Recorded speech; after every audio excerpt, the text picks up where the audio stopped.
Mic check, mic check.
Hello and welcome everyone to the second qualifiers of Stayers YUVA EA FC 26, India's only domestic EAFC ranking system.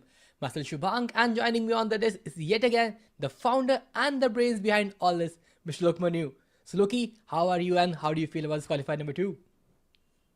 Hi guys, good evening. Thank you so much for a warm welcome, Shubhank. Once again, we are here for the STAIRS YUVA EFC Ranking Systems Tournament. I think it's a fantastic occasion to be here again and to be able to give a platform for all the young players to be a part of a system that is not based on a one-off tournament, but is on based on the consistency, and all because of STAIRS.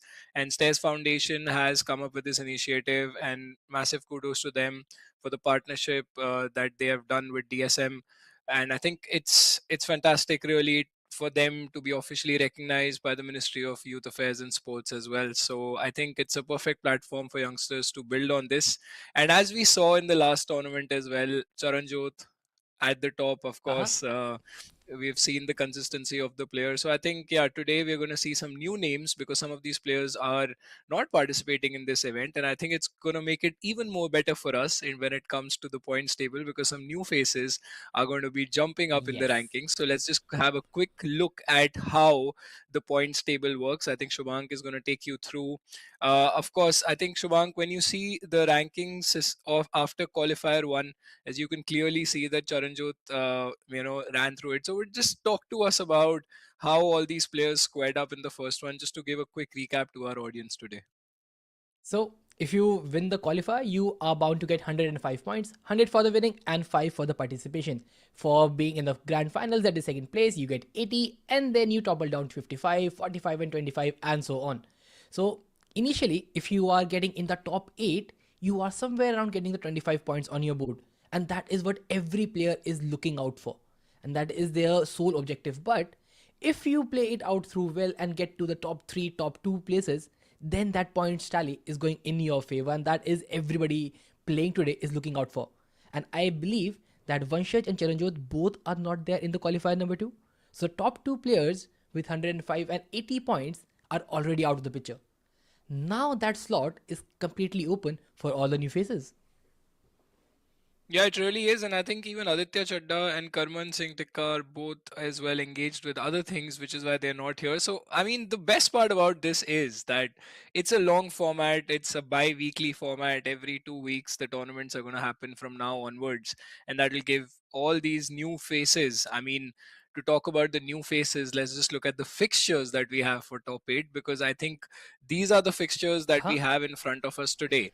And I think when it comes to the quarterfinals, I think it's going to be a very, very interesting set of matches here. We have none other than Saransh Jain, who is, of course, a very known face in the FC community in India, in the FIFA community, earlier it was called, and he's one of India's best players. He's been a South Asia champion twice, he's played for the national team, he was in the squad in which India finished sixth in the world back in 2023. So I think we have a player on our hands which is ready to take that spot, Shubhank. And I think talking about other players as well, the first game which we'll be seeing between Afnan and Jake, which is going to be coming right up. I think when you see that fixture as well, Afnan is a former EISL player, which you also know a lot about. So take us through this. Like, Yes. we are seeing the results as well now, Shubhank. Interesting set of double figures coming in as always. I think with the new patch coming in, the score lines are completely more towards the goal scoring opportunities. You have seen like 9 goals per game in the qualifier number 1. Both the players just getting to that double score line. But then it is just about who can outscore the opponent at this point. Even if you look at the last fixture, that is Rajveer against Curtis the Goat, 7-2. 9 goals have been scored in that match. And now with more veteran players coming into the mix with Afnan and Saransh playing this matchup, I believe both these games are going to be very high scoring yet again. Because FC26 with the current patch and with Team of the Year ongoing, it is just about how many goals you can score.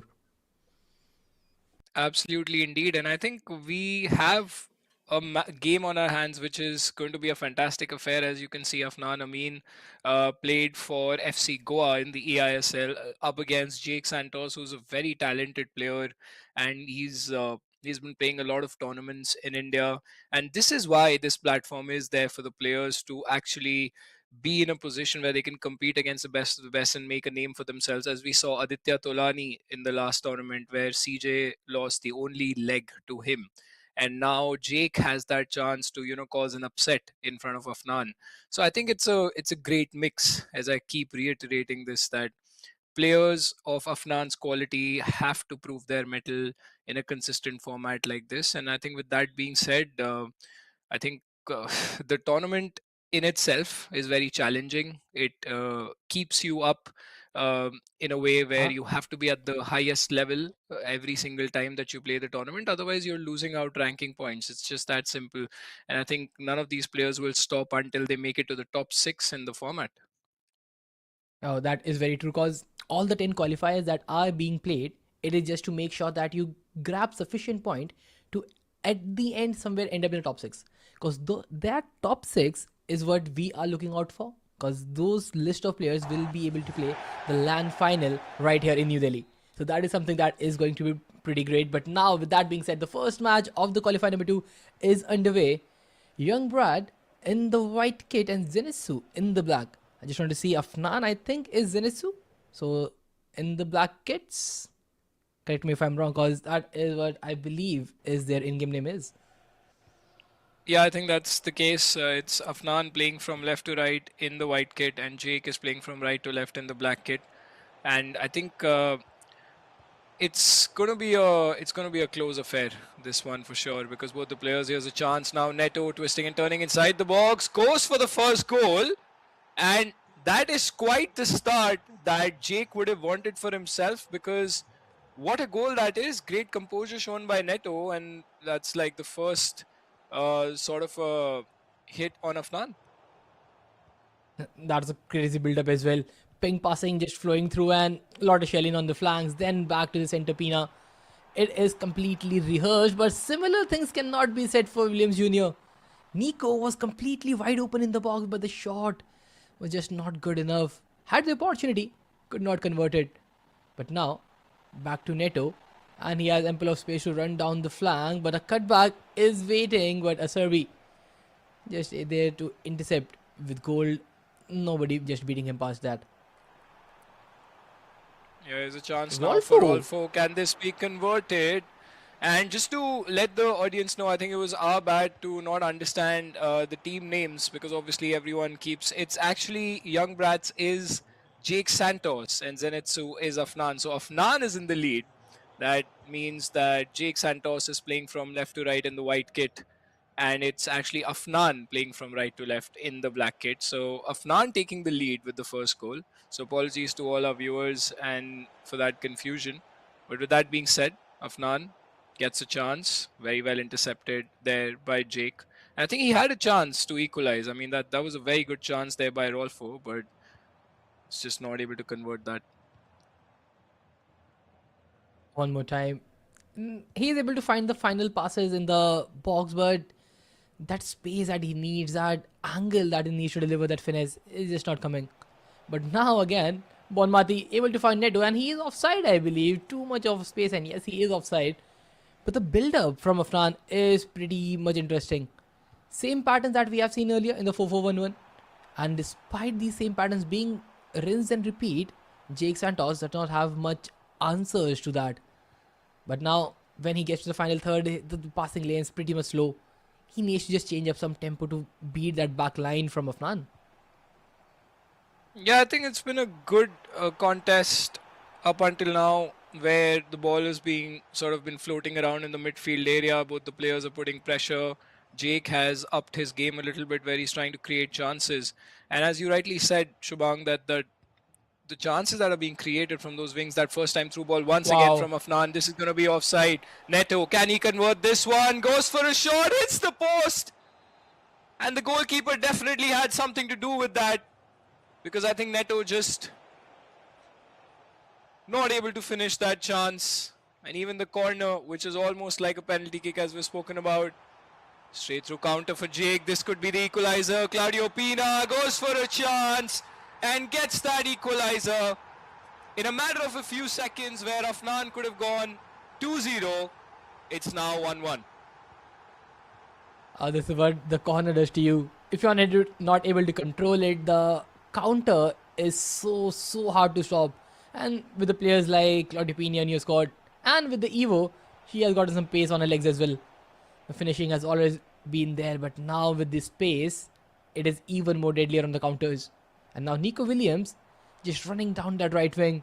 Nobody will stop him, but he needs to find the pass. Goes to Messi, who's found offside. Yeah, I mean, it was a great attempt there by Jake to sort of use the wings and break through that defense of Afnan. One thing about Afnan's gameplay is that he is trying to break through that once again. Reinders is going to be onside, and that is a terrible mistake from Jake.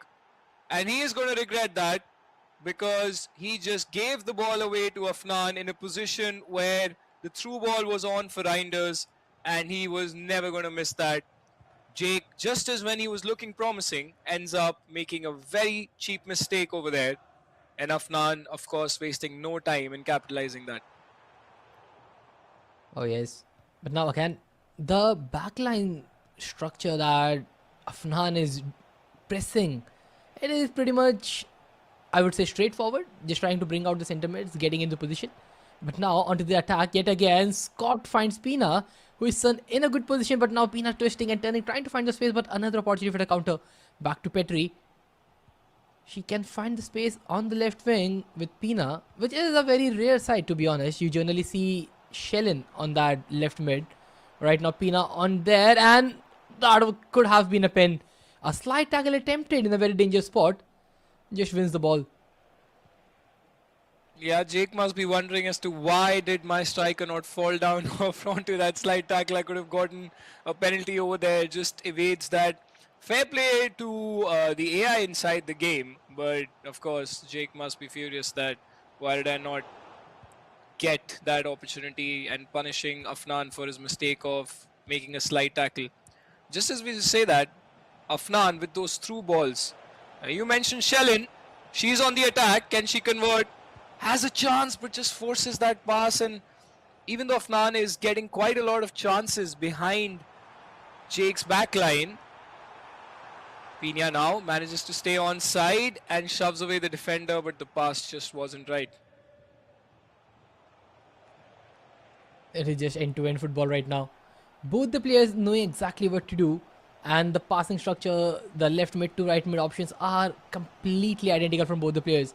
Although different choices of players with Pina on one end and Shellin on the other. Technically, Shellin has the better goal scoring opportunities with that finesse plus and the rapid on the feet. But Jake Santos have other ideas, playing Pina on the left mid. Has not been successful with her till now. The first half comes to an end with that. And Jake, he is trailing by one goal, but that's not a big margin considering FC26 is all about just goal scoring opportunities. But I just want to see Claudia Pina being the striker role more than anything else. Because that left mid is easily controlled by Lotte Schellin, and finally she gets thrown into the mix. Yeah, I think you're right. I mean, Claudio Pina, even though no matter like how much pace she is, like unless she's like 90 plus pace, I think I still feel even despite that 90 plus pace, Pina is that player who should be playing striker because of her 5-star weak foot and her incisive passing. Yes. Compared to any other striker in the game, unless of course you have the likes of Sophia Wilson, who also has incisive, one of the best strikers in the game that came out as an SPC. But that being said, Afnan straight on the attack, goes for a finesse, and Aitana Bonmati extends that lead for Afnan Amin, showing his experience. Right at the start of the second half of the first leg are the two that these players are going to be playing for a spot in the semi-finals. Fantastic goal indeed. Right from the kickoff, no opportunity given whatsoever, and Afnan, he's showcasing his class. He's showcasing the reason he is a former EISL player. Just able to get past the defense yet again. Low dribble hits the woodwork, and Claudia Pina from that very angle. That much hurt. Because that's a clear opportunity for a striker like Pina to score from. Still misses that out.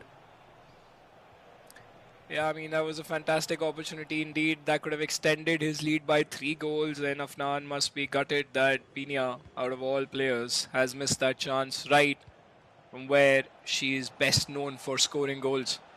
But he's back again with Shellin, one of the best left mids in the game. And I think Right now, in fact, before the stream as well, Shubhank, I was constructing the SBC of Shellin. I think I'm left with 3 squads, and I was using her loan card in one of the rivals game, and she is unstoppable once she's down that left wing. We've seen that in the last qualifier with most of the pros playing with Shellin, and once she's through, Yes. it's so difficult to stop her. And when she just like cuts inside and goes for a finesse, it's 100% a goal because she does not miss. She has finesse plus on her, so I think it's one of the best cards in the game by far. Oh, for sure. And it's just not the pace, it's the fact that she has a lengthy accelerate style with a rapid and quick Yeah. step as well in the grey. All the best play styles with the accelerate and the finesse golden. It is just a match made in heaven for the left mid. There is nobody better than her on the flanks. Other than maybe someone comes with a Tiki Taka plus as well, giving even more spaces on left mid. It's not gonna come out so soon.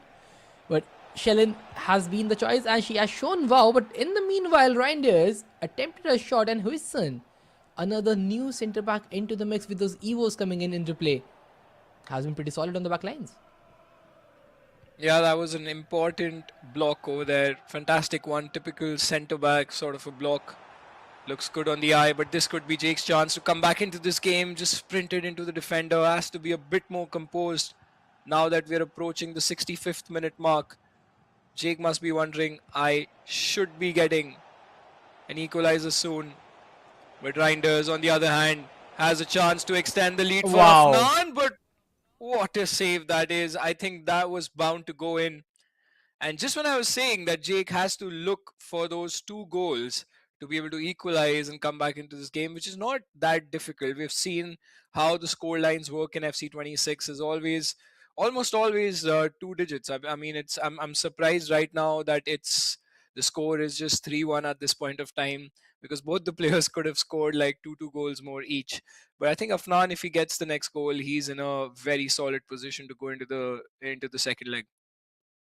Oh, for sure. And even in this leg, he is in complete control. So, by the look of things, the score line does not matter how close it gets, it will somehow end in favor of none. Jake has been knocking on the door, but that finishing, that final pass is just not coming in his way. He has been pretty much good in the build up, but that final third is where he needs to be a little more creative to beat the back line from Afnan, and he has not been able to do so till now. Yeah, he's not been able to, which is why Afnan is twisting and turning inside or around the box, trying to punish Jake for all the missing chances that he's had in this game. Because one more goal, as I said earlier, and Afnan is in a very good position. Jake now finally has a chance. Here's Lotta Shellin, plays it into Butra Henio, of course, one of the new icons that has come out. I mean, one of the old icons, but the new card of Butra Henio has come out recently, and he's damn good. Afnan, look at the counter attack, Shubhank. He's almost in on goal. Yamal tries to cut inside, plays it to Scott, goes for a first time shot with Reinders.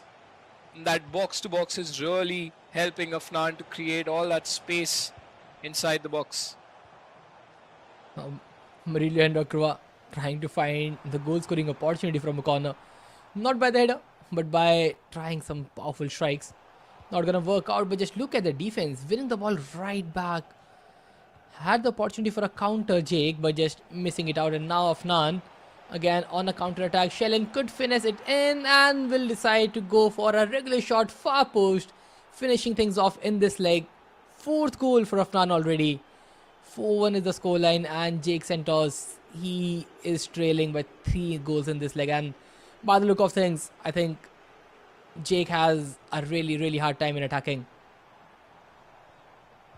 Yeah, he does, but he has a chance right now. Lionel Messi, what a block by Murillo. That could have been the kickoff goal. That would have got Jake back in the mix. A lot of space for him to attack. Reinders once again, twisting and turning, plays a pass to Yamal, goes for a finesse, and fantastic from Afnan to be able to curl it in far post. Beautiful goal, extends the lead by 4 goals going into the second leg, and this game is not even over yet. I think Jake has been pressing really high up the pitch, not been able to figure out the counter attacks. Has a chance still, goes for a shot, and this time though, Shubhank, he's able to convert that goal from kickoff and reducing the deficit now down to 3 goals. And 3 goals is not that big of a margin, but he needs to keep those goals coming. It's just the first leg, and Afnan, he's looking to extend his lead again, but Vidal, good interception. Just trying to run down the flank. Will be able to keep the ball for a pretty long time, but a foul has been called. Yeah, Vidal 85 finds some space minutes. back to Pina. He's just trying to keep the ball for the last attack at this point, not rushing his chances. He knows at least one goal and the scoreline will be back into action. Pina with a low driven. Good attempt, just not on target. Yeah, I was kind of hoping that it would go in for us to, have an interesting ending to this match. Always nice to be on the neutral side. But here's Afnan for what could be the last chance of this game. Shellin, great bit of passing. And Pina will not miss from there. Great dribbling by Shellin to create that chance as a simple tap in for Pina. And the lead is back to 4 goals. And Jake's defense is all over the place at this point of time. Oh, yes. He just tried to get 4-4-2, I believe, tried to be a bit more aggressive in the second half, and that has not worked out in his favor at all. The first half was pretty decent in this leg, but when it comes second half, he conceded quite good amount of goals, and it is just all credits to how Afnan was building up. Back to Lord Shellin, not rushing his passes, trying to dribble even inside the box with Shellin, and then trying to find some open scoring opportunities. That composure that he has showed is what made the bigger difference. Because at this point, it is 6-2, 4 goals advantage, and with the way Jake is attacking, it does not look like the second leg can go in his favor. Yeah, I mean, I think the way Jake even attacked, he had chances, but I think he's losing confidence in his attack and his build up simply because he's not been able to defend very well. And Afnan has been on the top of his game to play those through balls, create that space. And Afnan, from what I've also played against him a lot online, that he's very good at creating those first time through balls on the wings. And that's exactly what he did. And it's been tough for Jake to track those runners. And if he doesn't, apologies, try to like stop Afnan from making those passes and tracking back, then I think Afnan's going to run away with it. He's already up by 4 goals. And even though 4 goals is not quite a lot in FC 26 for a single leg, but I think the confidence that Afnan has gained, it's going to be tough for Jake to sort of come back if his defense is not solid. Because any more goals that he concedes in the second leg, it will pretty much be GG's. Oh, that is true. And now the second leg has a lot more pressure on Jake on how to make a comeback in this one. Because at this point, he is the one who is trailing and he has nothing to lose from here. Already in the top 8, and only things can get better from this very leg. 4 goals deficit is not too difficult to turn it around, but again, you need to be very precise with all your attacks. Because Jake has good amount of chances in the build up, but that final third is where he was lacking the most. That final passes and also the type of squad that he has selected. Lionel Messi on the right wing, Claudia Pina on the left, and those players have not worked out the way he anticipated.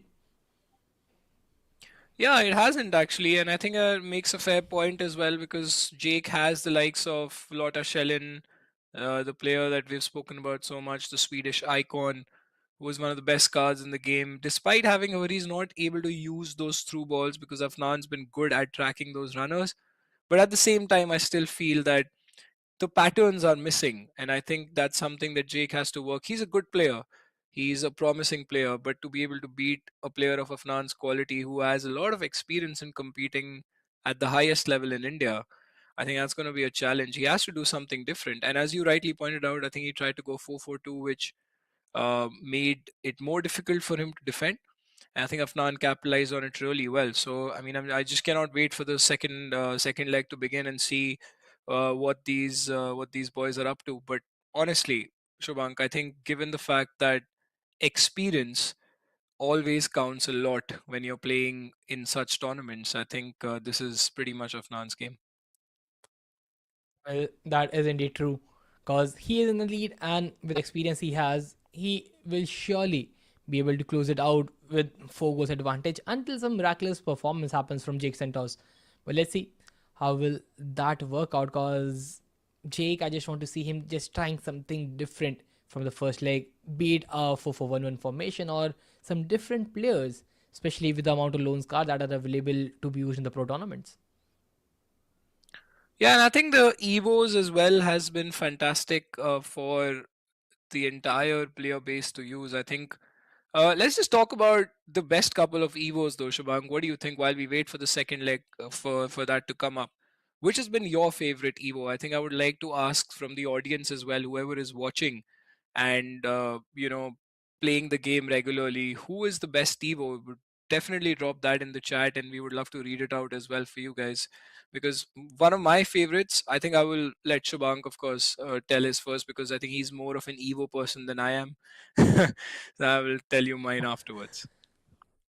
I have created an Adeyemi Evo, and he is like the best right mid you can expect in the game. He has low driven, finesse, chip shot, tiki taka, and incisive with rapid and quick step. So all the 7 play styles that you'd require in our left mid or a right mid, he has all of them.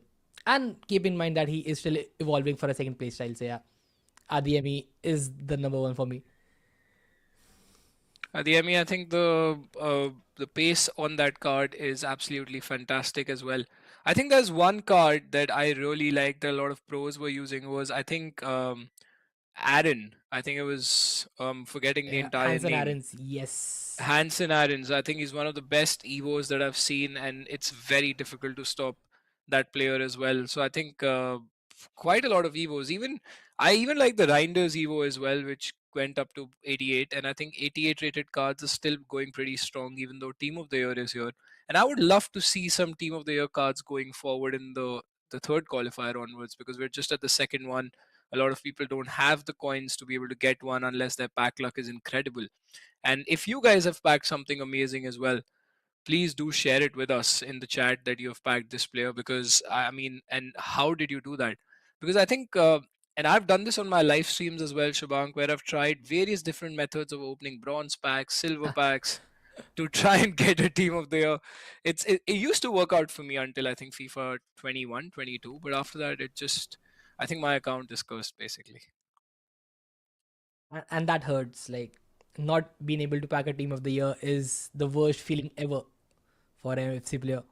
Especially when you see your friends getting at least 2 from a rare 83 into 10 pack. You see them packing Lionel Messi, you see them getting them CR7s, and you're sitting here and wondering what have you done wrong in your life for not getting at least one. Been there, done that. But yes, all we are still waiting for the match to begin, and I guess it is just matter of minutes that we undergo the second leg. Yeah, I think the players are setting up the stream. So I think for people to know as well, to make it as fair and transparent as possible, that is the ethos of Stairs, to come into the space of the FC community, because that's all we need. We want a fair platform. We want a transparent platform for all these players to come and play. So even when streaming, one player will one stream one leg and the other will stream the other. So that can sometimes take a small bit of time for that being set up. And I think even with the face cams that we have to see the player reactions as well. I think Shobang, you and I have casted upon quite a lot of tournaments. We've watched a lot of streams of how it happens. I think the face cams are important as well, because you get to see their reaction, you get to see how they feel in the game as well. I think Jake did not even blink his eyes. That's what I thought, at least, because Afnan was still moving. I couldn't see Jake moving at all. I think he was too locked in, and I think some of these players sometimes just become statues as well while playing. No reaction whatsoever.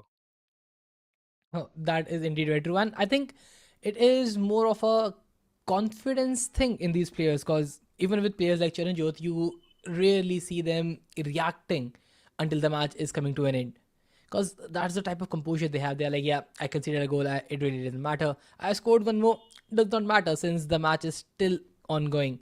So it's not over until it's over. And that reaction and that composure that these guys has is something that everybody should learn from, because I think the emotions when they take over you is when we lose some of the matches. And seeing CJ in the past, even when he's trailing by 2 goals, he is so focused that he does not react to the cam at all.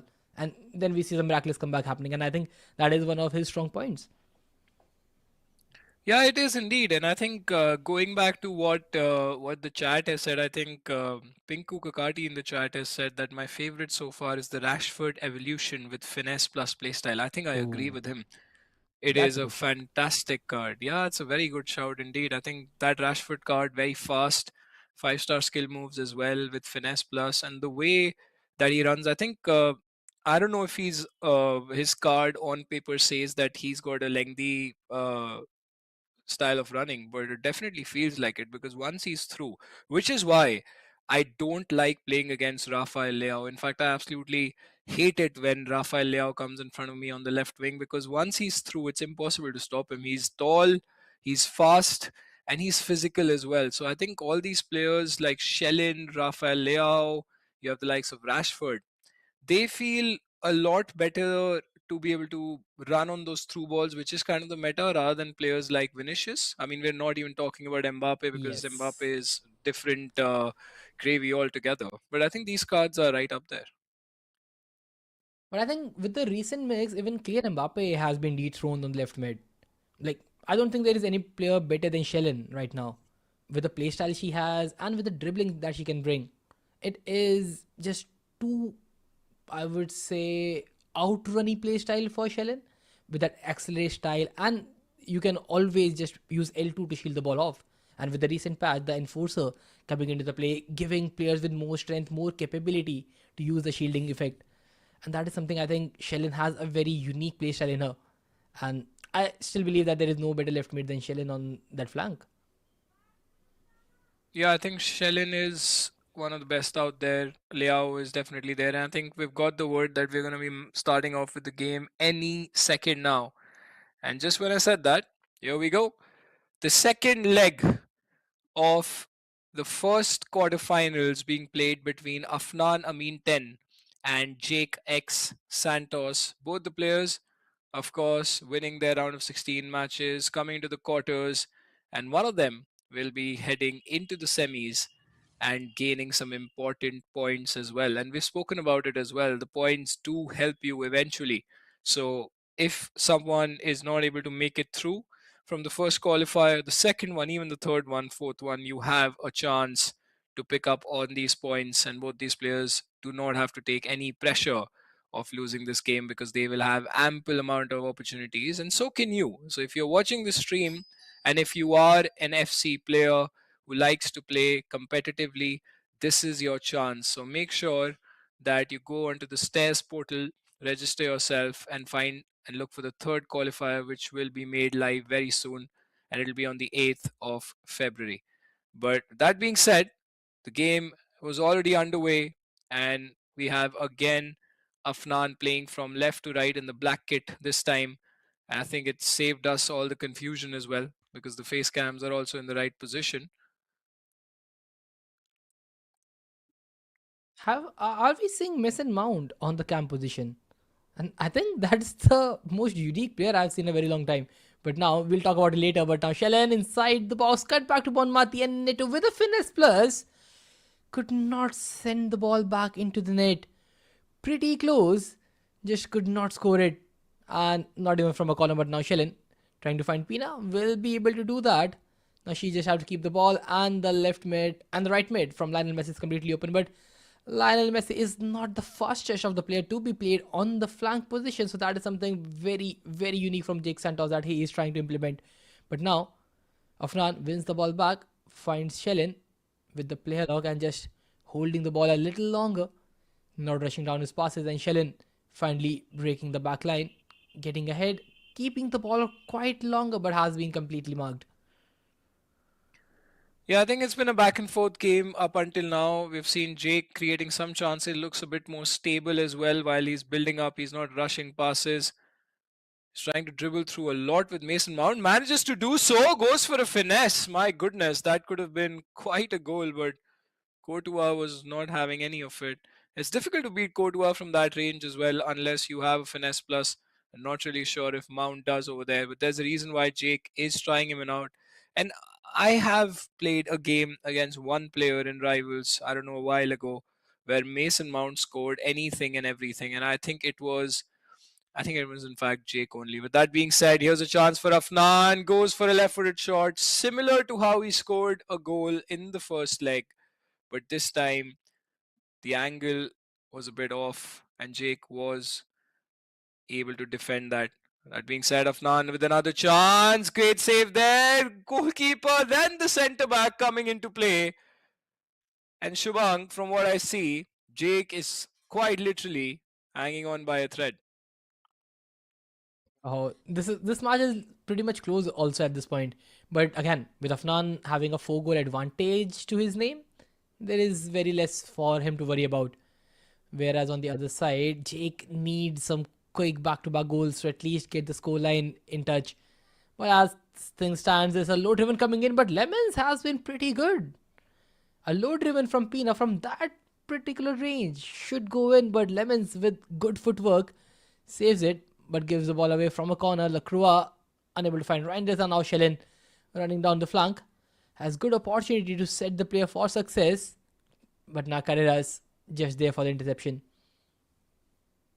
Yeah, Afnan is not stopping at all. Lamins has saved Jake Santos quite a bit in this second leg. And I think it's just basically a chance after chance that Afnan is creating a situation where he's creating a chance after chance. Only about time when he scores that goal and extends his lead to a potential 5 goal lead. And that will just be a bit too much for Jake. He needs a goal and he needs to stop these runs from Afnan as well. Kudos to Afnan as well. Of course, I mean, he's just been very sharp with his attack. He's not giving away the ball, he's not rushing into defenders with his dribbling. He's looking for passes, trying to find space. As you can see, Jake getting a little too desperate to get the ball, manages to do so, and will now be on the counter attack. Mount. He's not playing those through balls, is he? He's just holding on to the ball a bit too much, and when he plays it, by the time it's just been covered. And that is something that he needs to just think about in the second half. Because the tempo of the game is very necessary. But like if you try to delay the through balls a little longer, the fullbacks will always cover the spaces, but he needs to find that really soon because with a 4 goal deficit still haunting him, it is high time that he just gets at least 1 goal in this leg and in this half. First of all, Lionel Messi again trying to play it from the center, could not find the pass with Murillo with intercept plus standing in his way. Jake Santos, he is having a really hard time in the final third. Finally, Shellin can be through on goal, but not sending her on a run, just being lucky with Mason Mount, wins the ball back high up the pitch, scores the 3rd goal. A bit of fortunate coming in his way, but a goal is a goal nonetheless. Yeah, I think that's exactly what Jake needed, and that should give him some confidence. Sometimes all you need is a moment of magic where, even though you get the ball away from the centre back like that, you're able to score. And I think now I remember I was playing against Jake Santos only when his Mason Mount was troubling me, and that's similar kind of a goal. And it's the flashback memory that hits you hard, especially if you've conceded a goal like that. I don't think Sofnan is going to forget that for a while because all these goals, when they're not created just by the skill and gets that bit of luck, but I think that's part of any sport as well, which is fair. But he's definitely not forgetting that. With that being said, the confidence that Jake has got now after scoring that goal should be higher than how he started off this game. Again, Afnan. It's a big surprise that he has not been able to score a single goal in this half. And a good block from Maldini, and I think he might try another attempt, but has been blocked yet again. A corner from Bonmati. Player lock wins the header back to Reinders, finds Lacroix, Shellen trying a finesse. Good block by Mason Bound. At this point, he is doing everything possible. From scoring goals to defending, Mason Mount has been everywhere on the pitch. Yeah, I think I would personally love that being a United fan. I mean, I love to see it, even though he has haunted me. Jake has haunted me with his Mason Mount. So I think that's definitely what he's trying to do with Afnan. I think that's like the superpower that you bring right at the end when all your chips are exhausted, sort of a player. And he's doing well for him. Jake has been a lot better. He's not conceded a single goal, even though Afnan has had concrete chances where he's been able to turn inside the box, even take a couple of shots. But it's either been either Lamin stopping that or either one of his centre backs blocking it. And Jake, he needs all the luck that he can, because this is the second half of the second leg in this quarterfinal round of fixture. Whoever loses will be getting the points from the quarterfinals, the top eight, but will not be advancing to the semi-finals and be in a position to play for a prize pool of 5,000 INR, which is there for all the players competing in each of the qualifiers. Oh, that is true. That is big money on the line, and everybody is looking out for that prize. But for that, you need to win this match. Otherwise, that prize pool is just getting away from you. And as things stands, it is still 3 goals advantage for Afnan. Although he has not been able to score a single goal in the first half of the second leg, he has good amount of possession and chances. It's just the fact that he has not able been clinical enough in the final third. But now with Neto trying a cutback, reindeers and takes a strike, finally breaking the deadlock, getting the equalizer for the second leg, and on aggregate keeps the score line in +4. Yeah, fantastic goal. Once again, building from the wings, cutting inside, playing a pass to the always oncoming Reinders. Great bit of dribbling there from Pina. My goodness, what a goal that would be. Pina there, turning into prime Neymar for a second, Shubhank. What did she do? Turned two centre backs with one turn. And I have to give it to Jake, honestly. After conceding that goal, knowing that lead is going to extend, he manages to again, from kickoff, take a chance, be very calm to play that extra pass, and guess who it is again on the score sheet? Mason Mount. Yeah, and the assist from Pina has been incredible, and this is the reason she should be the only striker that you have to use in the game. No heavy SPC, no pricey SPC is required. No need to buy R9s, cause this Pina can do everything possible. And if you like 5-star skills, she has a Winter Wildcard edition as well. So everything possible that you require from a striker, she has it all. And this glimpses of quick turning inside the box just showcases her class. It really does, and I have the Winter Wildcard Pina, and for me, I think the double five Pina is one of my favorite players. If her pace would have been a little more, her card price would have been quite high. With that being said, Jake has a chance with Butraenio, manages to keep the ball. Once again, Butraenio, great left stick dribbling over there, and that is something that Butraenio can do that in front of you, but a finesse from that far out, Courtois will always save that. Bad defending once again from Jake. It's 2 versus 1. This can be Afnan's goal. Plays it a pass, goes for a finesse. I think he could have done a lot better over there, to be honest. But Jake somehow manages to evade that. Corner is still there for him to defend. Shellin goes for a finesse and laments. They already give him the man of the match award. This is just heroic goalkeeping right now. Saving all these chances from such a nasty angle, it is incredible. Lemons have been the best player on the pitch in the white kit. But now, again, Jake just wins the ball back. He still has almost 13 game minutes to be played and 3 goals to be scored. It is still possible, but he needs to be very precise in all these attacks. Losing the ball out though. Back to Shellin for Afnan. Gets back to Pina. Back to Reinders. Pina, first time through. Back to Shellin. Good passing all around the midfield. Good tiki-taka play. And now Scott driven past Shellin. And what a goal this is. Oh, Pedro Neto missing from that angle. Not even a save. Yeah, what a build up that was, Shubhank. I think when you said what a goal, I was also, for a fact, sure that that was going to go in. But Neto missing from that angle, of course, can be crucial to Afnan unless he gets a goal right now. He's being very patient. Once again, great bit of play. Shellin hits the post. How unlucky do you have to be to miss two chances in a row in such a crucial game where the difference is 3 goals? He's still quite comfortable, but now if Jake scores one, that is going to be so frustrating for Afnan, and that can totally change the tempo of this game. It can change the confidence of the players as well. because Afnan has been trying so hard to get those goals in. Lamins has been almost saving everything. Then Neto missing a sitter. Then Shellen hitting the post. I mean, Jake, this is your sign to come back into this game. Otherwise, I think Afnan has anyway deserved this lead and the way that he plays in general, but the way that he's playing right now also deserves a win from this game. But not a lot of time left for Jake. He has to capitalize on those Uh-huh. misses, otherwise, it's just Afnan's game.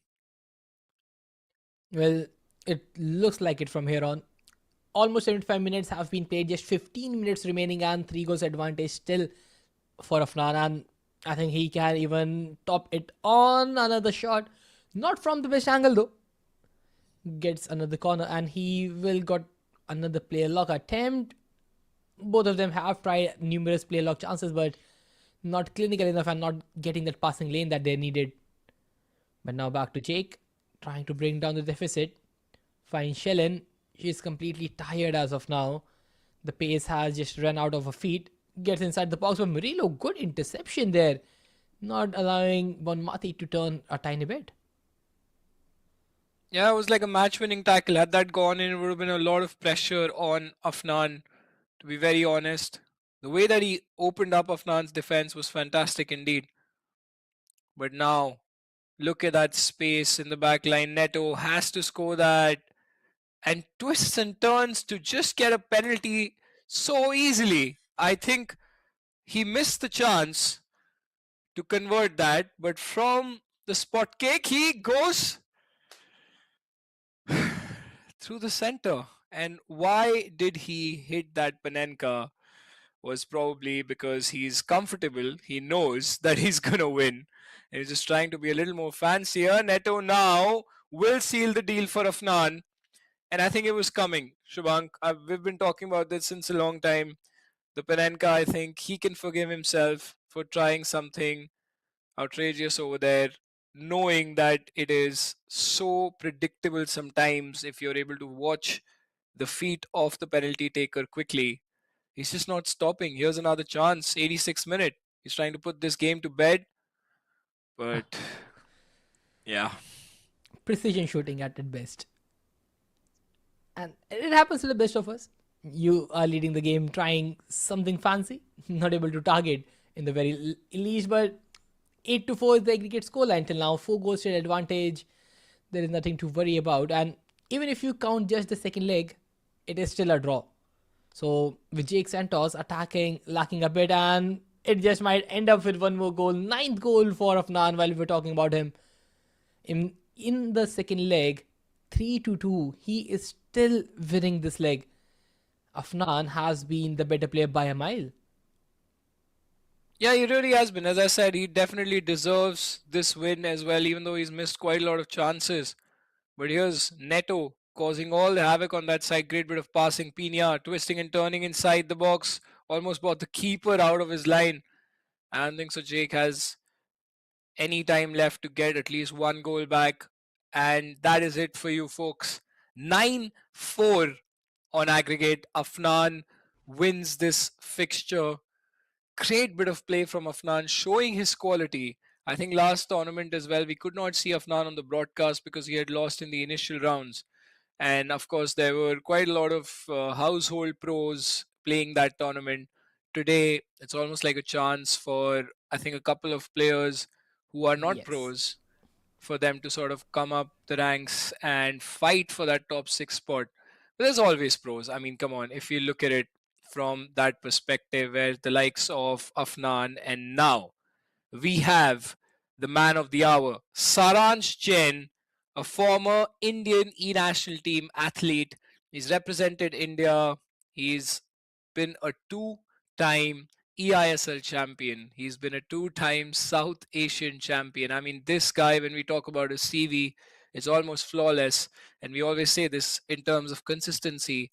Saransh versus Saransh and Charanjot are the two players that have been super consistent. Now, coming up against a player who's just 15 years old, Shubhank. His name is Tanav Raj, and he goes by the EID of player alone 123. Now, What a fantastic game this is going to be. I still remember a few years ago when Saransh was just 16, and look how times have flew by, where he is one of the veterans of the scene and coming up against a player who's done really well in a different title, which is eFootball, by the way.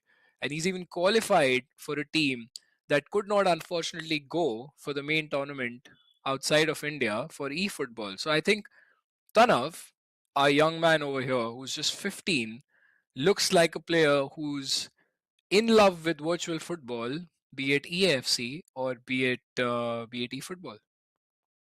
No, that is very true. Different titles though, but again, the way you love the game, it is all telling. And at just age of 15, he has achieved which a lot of kids cannot do, and he's still competing. And now he has the biggest challenge of his life at this point. He has to face Saraj in this next matchup. How the match will go, we will find that out right after a very short break.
Welcome back, everyone. Right after a very short break to the stairs, YUVA EA FC 26 qualifier number 2.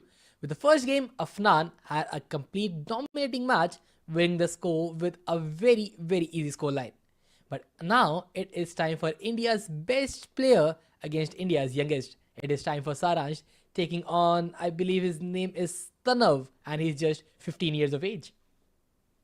Yeah, I think when you see one of the best players in India, Saransh, compete against a 15-year-old in Tanav, I think it's a fantastic opportunity for Tanav Raj to show his caliber in front of the community and the people who are watching, because this will only motivate him and encourage him to play against all these top pros and eventually be there one day himself. And that's how the likes of Uh-huh. Saransh and Charanjot and Aditya Chadda, Karman and Imad and all these players that have come up that we've seen. And if I'm missing out any other names, I mean, you all know where it all started. So I think while we talk about it, here we go. The wait is over and the match is going to be underway between Saransh Jain and Tanav Raj. Both the players, they look ready. And I think, with that being said, I cannot wait for this game to kick off. Saransh playing from left to right in his black kit, goes by the name of Curry Munchers. And Tanav playing from right to left in the white kit. That being said, Saransh straight off the bat goes for a Trivela near post. How many times do we see that from Shellin? What a goal for Saransh to start with. Lotta Shellin. She's one of the best players out there. For sure, and within just 3 minutes into the game, he's already on the scoreboard, and looks like the second is incoming, and for sure, Shellen back-to-back goals in a matter of seconds right now, and Tanav, he's completely on the back foot. Let's see if he can get his footing back, just mistiming his passes, trying to set himself for success, but Saransh just finding Lamine Yamal, takes a low-driven finesse this time around, scores one more, and back-to-back 3 goals in his name. It is just as easy as it gets for one of the best players in India right now. Yeah, I mean, honestly, 3 goals in a span of 7 in-game minutes. That's, I think, one of the best starts you can have as an FC player in the game. Probably almost like a record that every single attack that Saransh has gone on to has scored a goal. Tanav, of course, very little experience in competitive tournaments apart from eFootball, of course, as I said, that he has played eFootball competitively, but this is EA FC. And this is where you're facing one of the best players in India once again. Saransh, absolutely ruthless. I think Saransh has come with a mindset that he is going to get those 105 points no matter what happens today. The way that he's playing, he's come here to win. And it's very like a business as usual kind of a situation, isn't it, for Saransh? Oh, for sure. He is looking out for that winner takes it all. And the way he's attacking it is so fluid right now. Getting all the right passes, all the right players, and keep in mind, it is no fancy stuff like player locks and skills. It is just basic tiki-taka passing. And he's able to find success with that. But now Tanav onto the attack finds Francisco Totti, who is caught offside. And Saransh, just like that, will swap position. And the formation that he's running, I just want to have a look at that. Is he running a 4-5-1 or is it a 4-4-2? I believe that's a 4-4-2 till now. Yeah, I think Saransh is playing 4-4-1-1, and from the looks of it, Tanav is also playing a similar formation. I think, if I'm not wrong, could be a 4-5-1, or at least the cam is dropping. Well, that's a good chance, but offside. But Saransh is definitely, playing, I think, a 4-4-1-1. That's a And 4-4-2.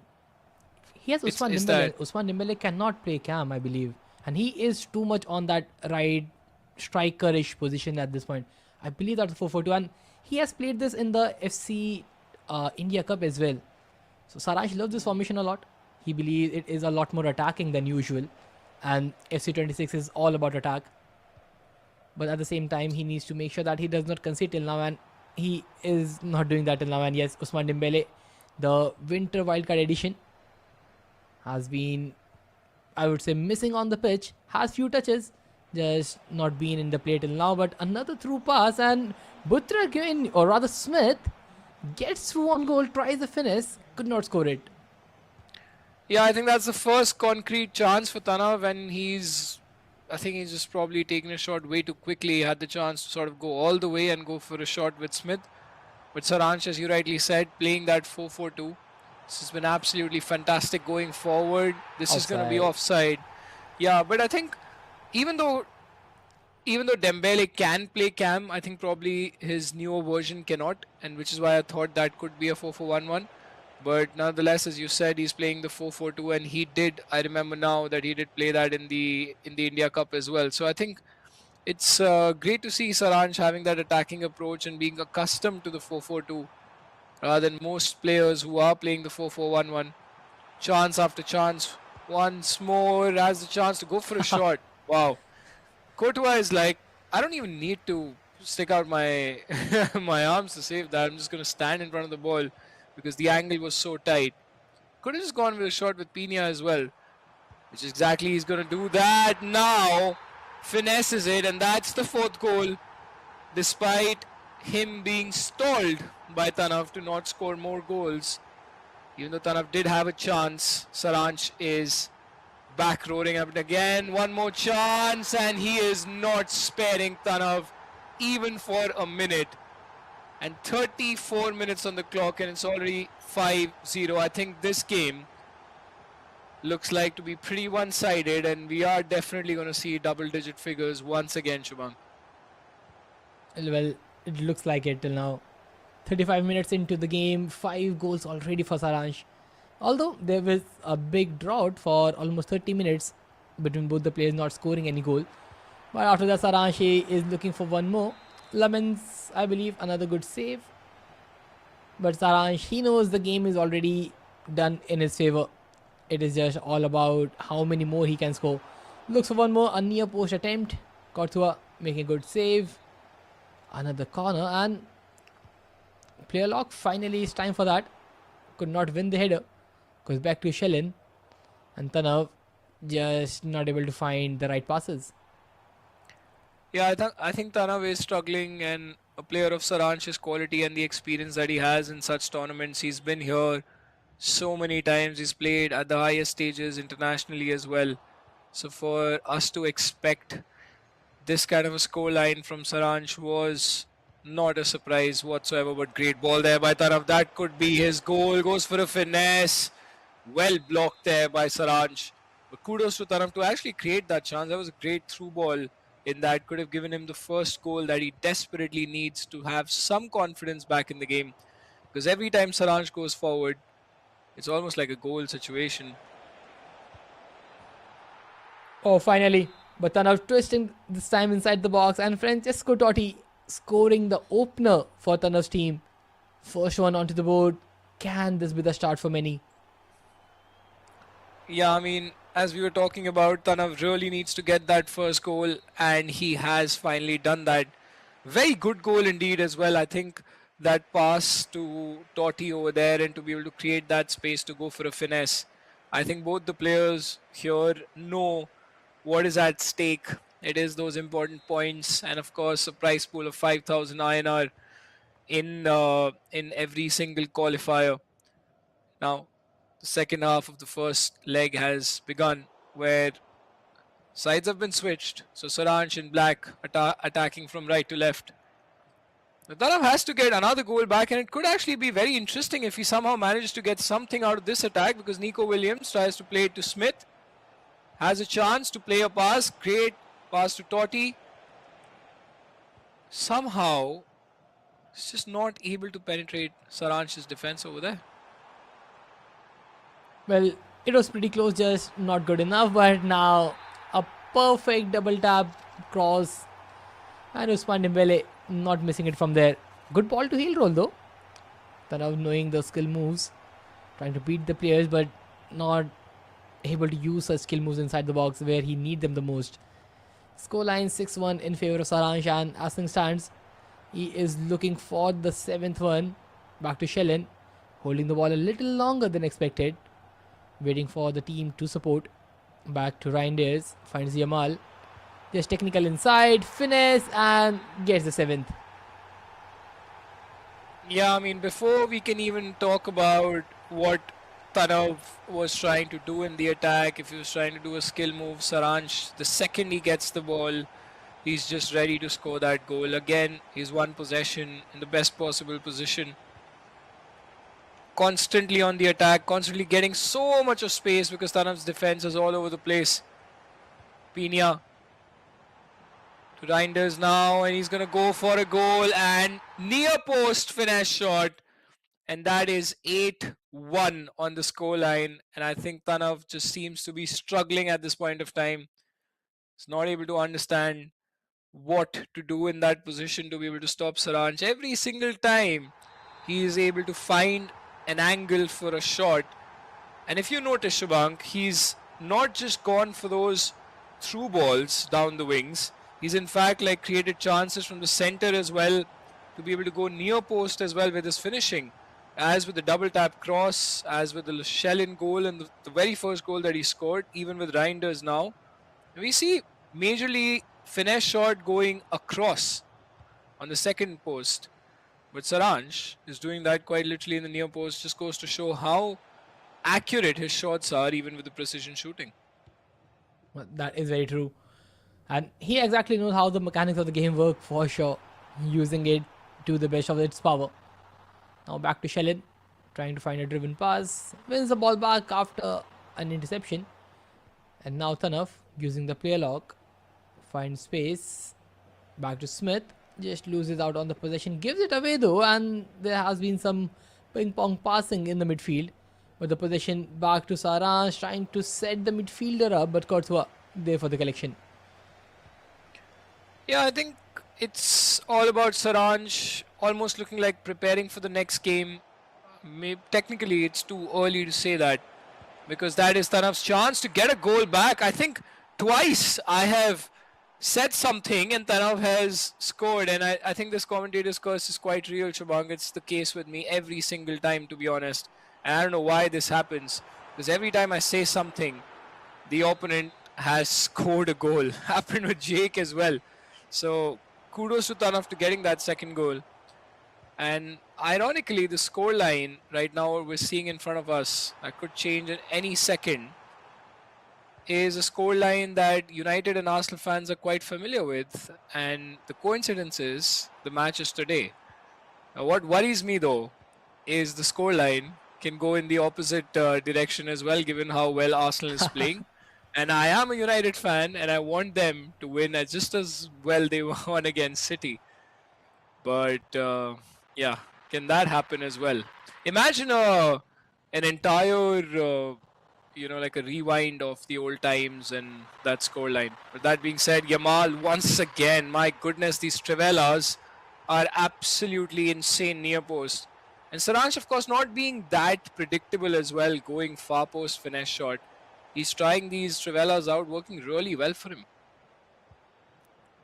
Well, I think Saransh has found something that nobody else actually knows. Those near post attempts with those Trivela finishes, it looks deadly, and I don't think even a single shot has been attempted for a save by the goalkeeper. It's like the moment he takes a strike with a near post Trivela, it goes in just like that. And maybe this is high time for so many players who are having a hard time finishing the chances. They can learn something from this. Yeah, they really can. And I think even though other pros know about it, it's probably not that easy with the goalkeeper rush that mostly pros do at the right time. And it will, it's probably something we have to wait for if Saranj can do this against a player like Afnan, for example, where he's attempting those near post shots when the goalkeeper presses out. One more chance there for Saranj. Yamal plays it into the feet of Pina. And that is the 10th goal that he scored in a single leg. Saranj is on fire. 10-2, perfect scoreline, and I believe he is still looking out for more. And I don't think Saransh is looking at the scoreline at all. He's just playing football right now and scoring as many chances as possible. Looks for the 11th. Good interception there. Just wins it back. Tanav finds Shellen.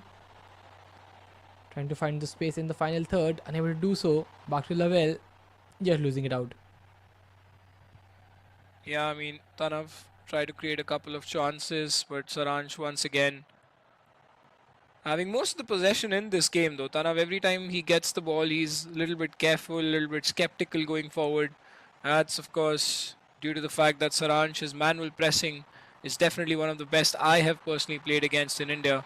A good pass there from Saransh, just working on those tight angles. And the first leg is going to end 11-2 to Saransh. And what a fantastic performance. Just goes to show that he's so ever so ready against his opponents, especially players who are young and who are coming up to make a name in the scene. And he always gives them a reminder that he is the one that is there, and you have to almost like cross a roadblock, a major one, to be able to beat a player like Saransh. And 11-2 from the first leg. I think second leg is just almost impossible, looking very difficult for Tanav right now. That is indeed very true. And I'm not sure what he can do in the second leg itself, but Saransh just showcasing how the world of FC works around him. The attack has been fluent, the finishing has been incredible, and the fact that he's not wasting any time just retaining the ball. We have seen so many players just trying to find a right time for the pass and keeping the ball a little longer. But when you look at Saransh play, it is so fast and so fluid that every time he gets the ball, he is into the final third with just 2 to 3 passes. Yeah, I think it's been very easy for him to be able to beat those defense. Anyway, the attack is pretty good. If I have to put it that way, for most of the players in EFC, it's easier to attack than to defend. But still, to be able to do that, you need to be as good as a player like Saranj to be able to find spaces when a tough game comes up in front of you. And I think from what I can understand right now, Tanav is still learning the game quite a lot. I think Saranj is that player who's going to just use this second leg to be ready for what's going to come up against a player like Afnan. And I think that is what we're looking for. And just with that being said, the second leg is going to get underway. Change of kits, if I'm not wrong, from Tanav might be something that could work for him. Let's see. There are so many Evo players as well that I am still looking out for in Tanav's side. Because with this team of the year, we have so many centre back Evos as well, but he still has some gold players into the play. That is quite interesting. But now Saran just look at that already in the final third, and that is just within the first 3 minutes, almost setting himself for another success. But now Tanav with Nico Williams goes back to De Jong. Nico not able to find the right passes. Saransh just gets it back to Reinders. He's trying to dribble inside. Good defending this time from Tanav. Keeping the ball back. And now, just driving forward. Yeah, I think he's being a bit hesitant as well to play forward passes. Tanav can do a lot better over there to play those quick passes, like how Saranj is playing into feet and moving forward. Pina now has a chance, and the goalkeeper did not even move because Tanav can't do much here once his centre backs get beat over there. Pina, with that low driven, is never going to miss that. Saranj has just been relentless with all his players up front with the 4-4-2 that he's playing with, uniquely so.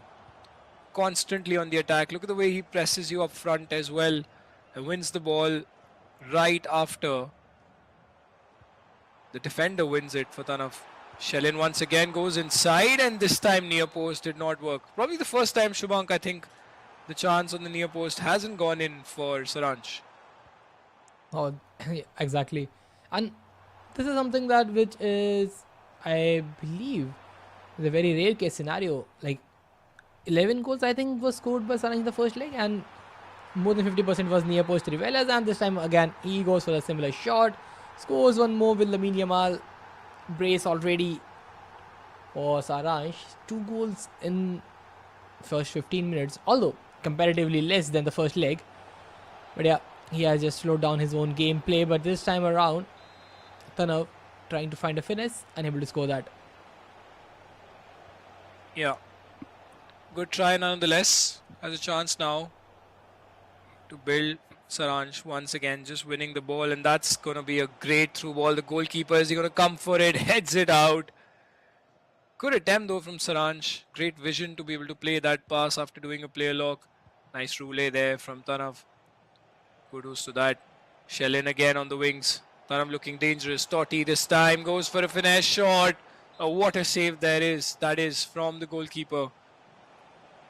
Tanav creating good amount of chances, to be fair, and trying to get at least a couple of goals. Reinders now. Can he make this one count? He does. And that is the goal that Tanav needed in this leg, at least to get some confidence back. He's not playing that bad. I think now he's being a bit more aggressive, even though the aggregate score is not a reflection of what we're seeing in front of us right now. This has been a little bit better defensively as well. And I think all these offside traps that he's also trying to create is going to stop Saranj maybe for a couple of attacks. But that's not always going to be the case. Tanav has to get those goals coming in to make life difficult for Saranj. Once again, Pina now has a chance to play it into the feet of De Jong. Great bit of roulette there. Passes it to Pina. Manages to stay onside, but not finish that. Pretty unlucky.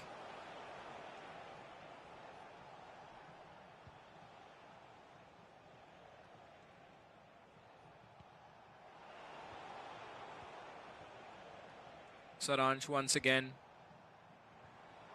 looking for that through ball. Lotta Shellin. Can she convert?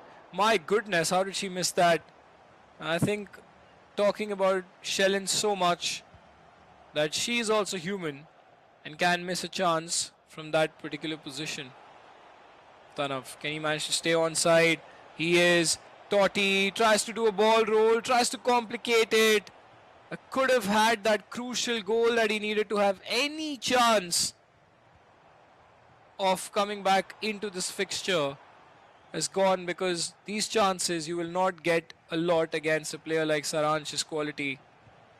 I think it's just been the case for Tanav where he's missed a couple of good chances and defensively it's just not been his day.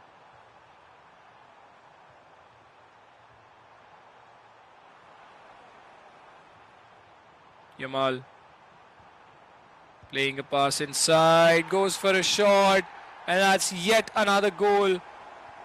Now this time scored by Lucas Paqueta.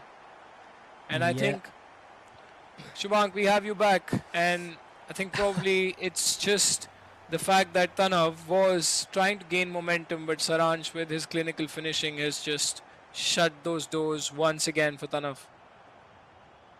But I think this is still a very big improvement for Tanav in the second leg. The amount of chances that he has reduced overall. Concedes the fourth one though, but the overall improvement in the gameplay is that what matters the most till now. At the end, he is facing Saranj, one of the best players ever to play FC in our country.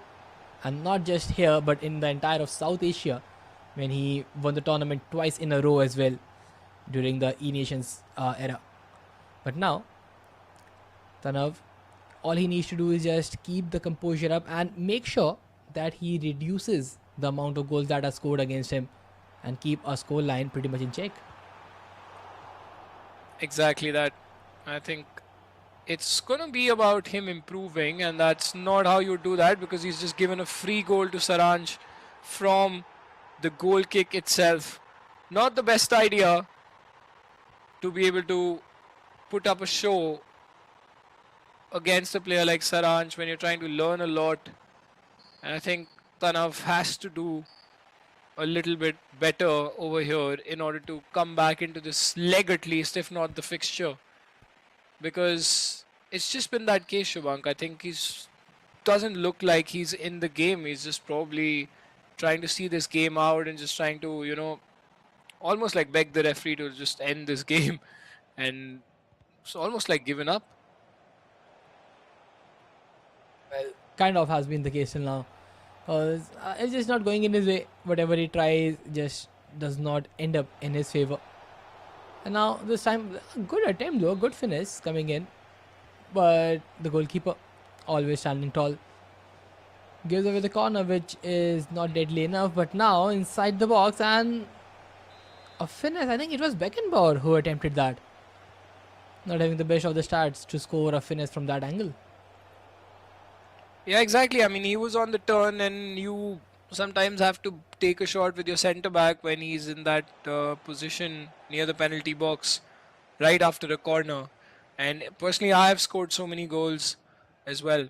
So I think, yeah, you gotta attempt those passes from your centre backs, attempt those chances from your centre back rather, when you have no passing option. But with that being said, I think it just goes to show how crucial this game is going to be. Oh, hang on a minute. Tanav gets another goal from Totti and tries to put up a show in the second leg. Now, scoreline not looking that bad. Just has to do something to stop Saranj from scoring. As you said, Shubhank, like he has to work towards reducing the deficit and having a show line, having a score line to show for. And now Saransh in the meanwhile, he is just unstoppable. Turns with ease, twists and gets another one on the board. And this Claudia Pina with a technical plus and a finesse plus is, I believe, one of the best versions you can have. This is the Winter Wild card. Tech Plus card has been evolved with the Season Pass Finesse Plus. Incredible evolution. And I think Saransh is the only player who has this card till now. Yeah, I agree with you. Which is why, oh my goodness, what a turn that was. And yeah, I think that evolution is one of the best out there. And as I like to call you, I think you are the Evo master when we have to present it to our lovely audience watching here. That's when we say that Saranj, unstoppable whatsoever, just scores his 7th goal in the second leg. It's incredible, really, the way he's playing. Too easy for him, I would say, at this point. And I think everyone knew the result of the game before it even kicked off. And Saransh just making sure that there are no surprises in the game whatsoever. And just look at that passing. Tiki-taka at its best. Just dancing through the midfield, and Reinders keeping the ball so very well inside the box, twisting and turning. Getting another attempt. Could not score it. But the corner with the player lock, that has been something that is missing from Saransh Arsenal, and he tried it quite a few times, unable to score it.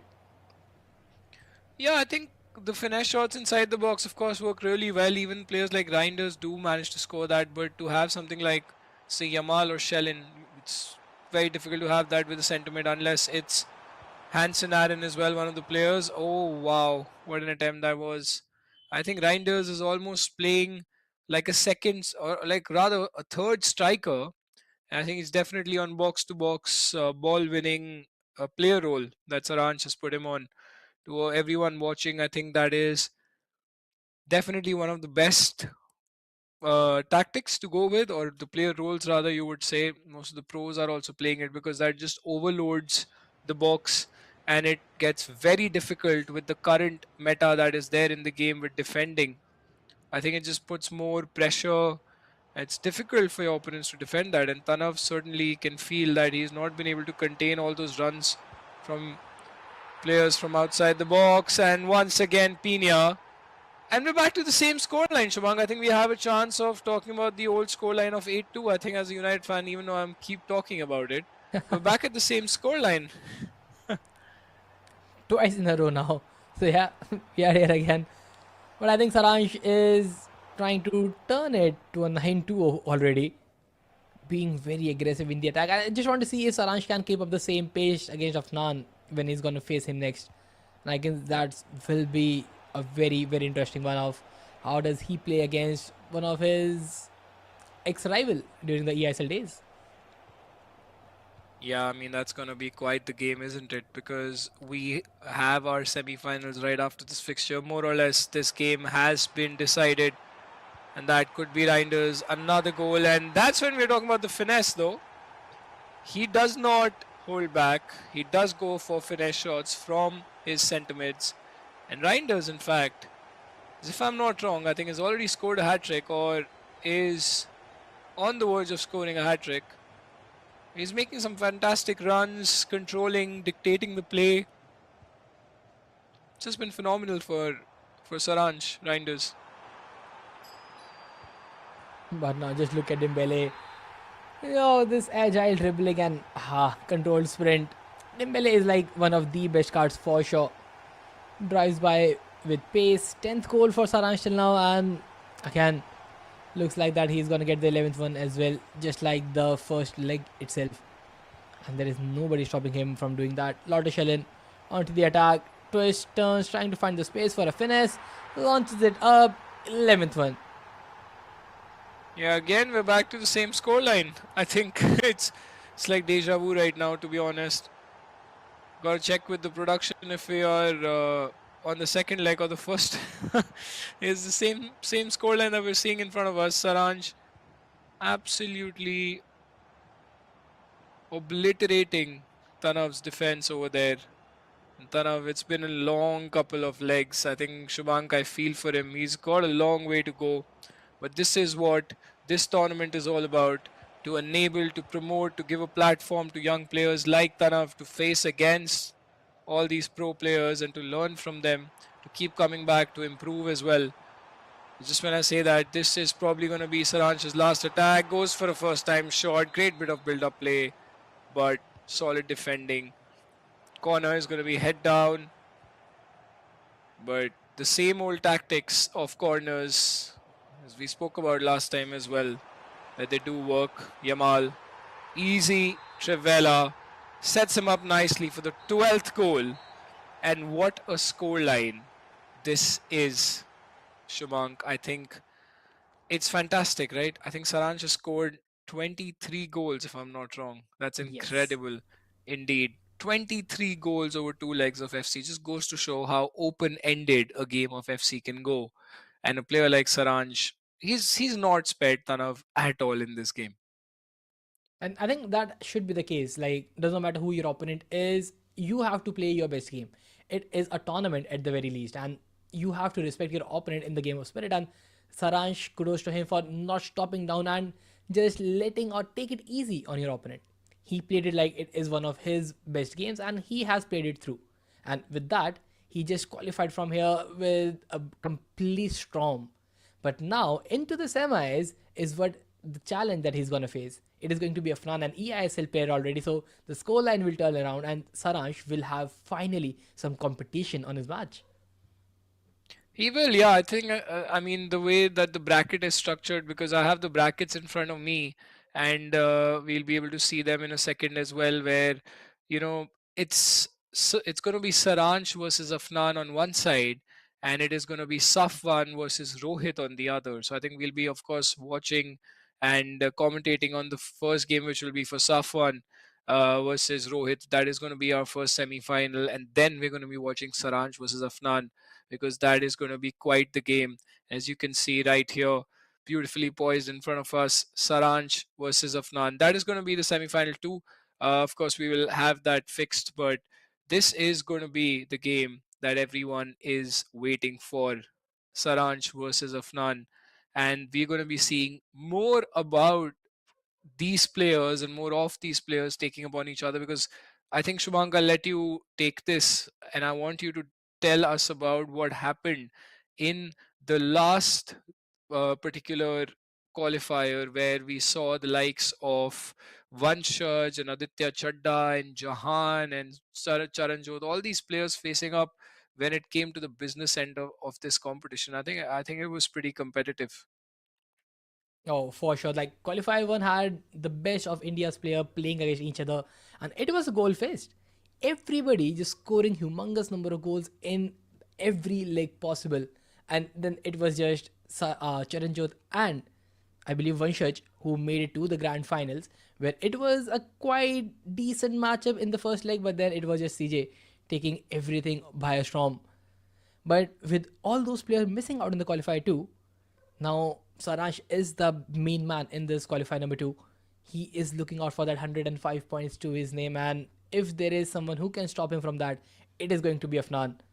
And the thing is that both of them are playing in a semi final. so that 80 points are to be dropped. Either they are looking for 105 or a straight drop down to 55. So there is no second place for both the best players, and this is the best chance for Safwan and Curtis to take the second spot and enter the grand final.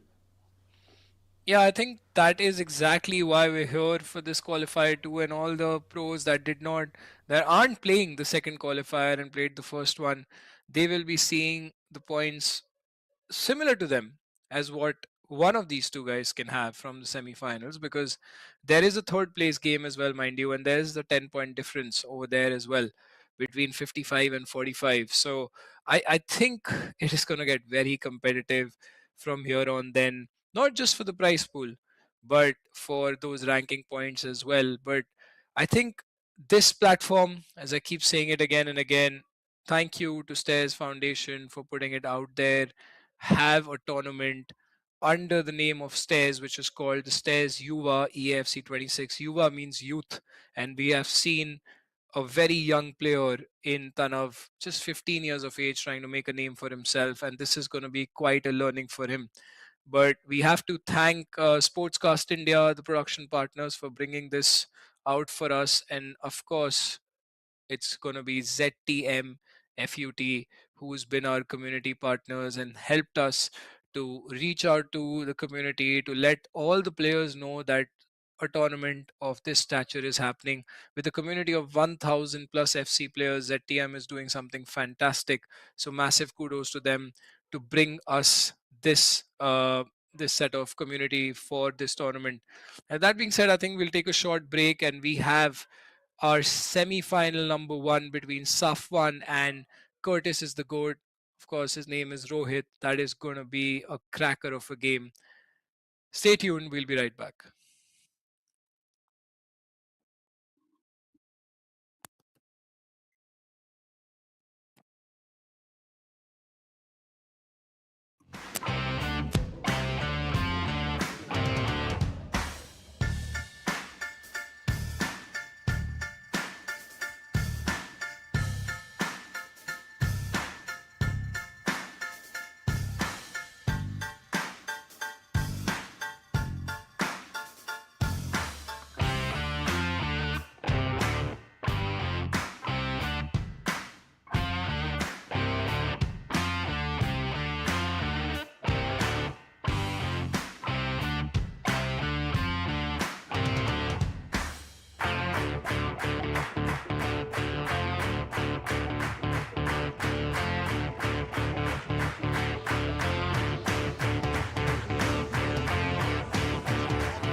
Welcome back, everyone. Right after a very short break to the Stairs EAFC UVA 26 tournament, and now it is time for the semi-final number one, where I think it is Safwan in the white kits in EGB.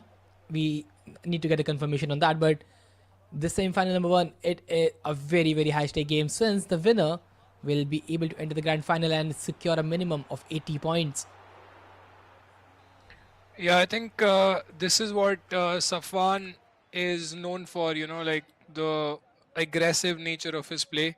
Safwan's team name is Tiki Taka FC, so I think we have TCF as Safwan, and okay, there's some technical issue over there because of which Ouch.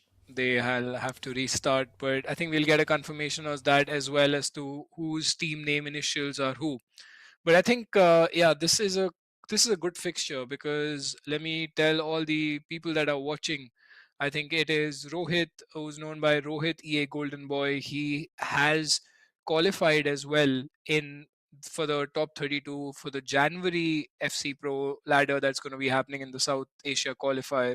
So he is not going to be a pushover. Safan, of course, we've seen him in a lot of tournaments in the past as well. He's a very good player. He's won a couple of them as well online. He's a tough competitor. We haven't seen him at the level of Saransh or Charanjot or all these other names that we keep talking about. But of course, he is right in the mix. And I think he played the first one as well, lost initially to one of these pro players. But this is his chance to prove himself against a player who's quite young. And Rohit is out there to make a name for himself, a very competitive player. He's very good as well to sort of, play at that level. So I think it's going to be a fantastic game that we're going to be seeing in front of us right now. Oh, for sure, man. If there's someone who has already qualified to the top 32 in the pro ladder, that speak volumes. Since that is not an easy task to do, you have to put in the grind. And facing him in one of those semifinals, it will be definitely very tough for Safwan to take him down. Although this match will completely rely on whose day it is today. When with the glimpses of minutes that we had, I saw Bobby Charlton into the play, and that card is very unique. First of all, only can play the camp position and has a playstyle plus in the name of power shot, which is least used this year. Still using Baby Charlton or in that starting 11 is a big surprise. I just want to see how does that card actually play out for the player. Yeah, I think Bobby Charlton is a very unique one because last year, if people who are watching and if you remember that Shubhang, that he was very good. Bobby Charlton was in a Yes. lot of teams as well. Power shot was the meta, and we've seen, I think, in the PlayStation India Cup also last year, where Karman, who was in the qualifier number one as well, to take those first time power shots with Bobby Charlton by lobbing the ball into his feet Yes. and going for that. So, can we see something on those lines from these players today, with Bobby Charlton being right up there? But that being said, the game has kicked off, and Safwan is playing from left to right in the blue kit, whereas Rohit is going to be playing from right to left in that white kit. And as I said, I think a lot of player locks is what we're going to be seeing from Rohit because that's what he loves to do. I've played against him multiple times. As I said, he's a very good player. Just has to deal with Safwan in situations. There goes the player lock. That's where Rohit likes to operate quickly with those quick passes in front of the defense. Safwan has to be very careful now. Just able to get the ball back to Frimpong, and that's a gold card there. So big surprise because I think even Frimpong has a new version with 97 pace and all the perfect stats for a right back. But now, in the meanwhile, good interception there by Militao, just unleashing a quick counter. Claudio Pina finds the ball and Lamine Yamal, he's on to a break. Play locks him, trying to cut inside, finds Pina again. Musiala back to Pina, just trying to find the spaces, but the defense is picture perfect, not giving him anything. Yeah, barely any space. Safwan has defended very well, trying to create that chance as well. Good bit of passing in the midfield. Bobby Charlton, as you can see, trying to orchestrate those attacks for Safwan.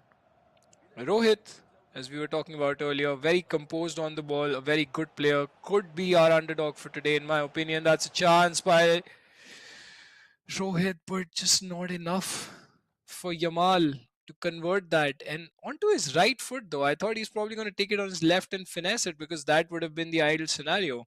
And not everyone has mastered the art of hitting a trivela as well, like Saranj, where we saw in the last game. A very good chance just gone past Rohit at this point of time. Oh, that is indeed true. And now again, just looking at how Curtis is playing this in the white kits right now, back to Yamal is trying to just slow down the pace, trying some passes in front of the attack, and the wing play is kind of lacking in the mix. And it's something different that you don't see often. FC26 is all about finding the striker to the left mid or your right mid. That hasn't been the case till now. And even for Diani, that's a gold card. So TCF, Safan, the player choices is pretty unique and more like outdated for him. It looks like that he has not grinded the game enough in the past with the type of card that he's using.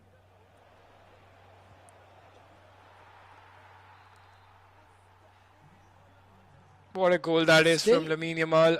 Yeah, I think while I was watching that player lock, I was just gonna mention this, and I think I was waiting on you, Shubank, because it is fantastic indeed how he changed the direction, and that's quite like how a pro would play. How we'd expect a goal like that being scored by a pro player. And as I said, Rohit is right in the mix. He is that player who knows the mechanics very well. And what a goal that was, honestly, to change the run of Yamal and get that in. One more chance now. Musiala to Yamal. wow. What is Curtis, the GOAT, is doing at this point of time? Because, as I told you, watch out for him. And that first time shot from Yamal, I mean, that takes a lot of skill, and Safwan is just left stunned at this point of time. Well, he's surely living up to his name at this point, scoring back to back goals and from a very similar fashion, from a very similar build up. And Safwan has no answer to those. And again, Kurt is trying to find De Jong. He will, twisting, turning, find the space, trying to find Yamal, and he has a lot of opportunity just driving on the wings. But Nuno Mendes disposes his, gets the ball back to Safwan. But Yamal, good high press, wins the ball back, and the controlled sprint to keep it in play.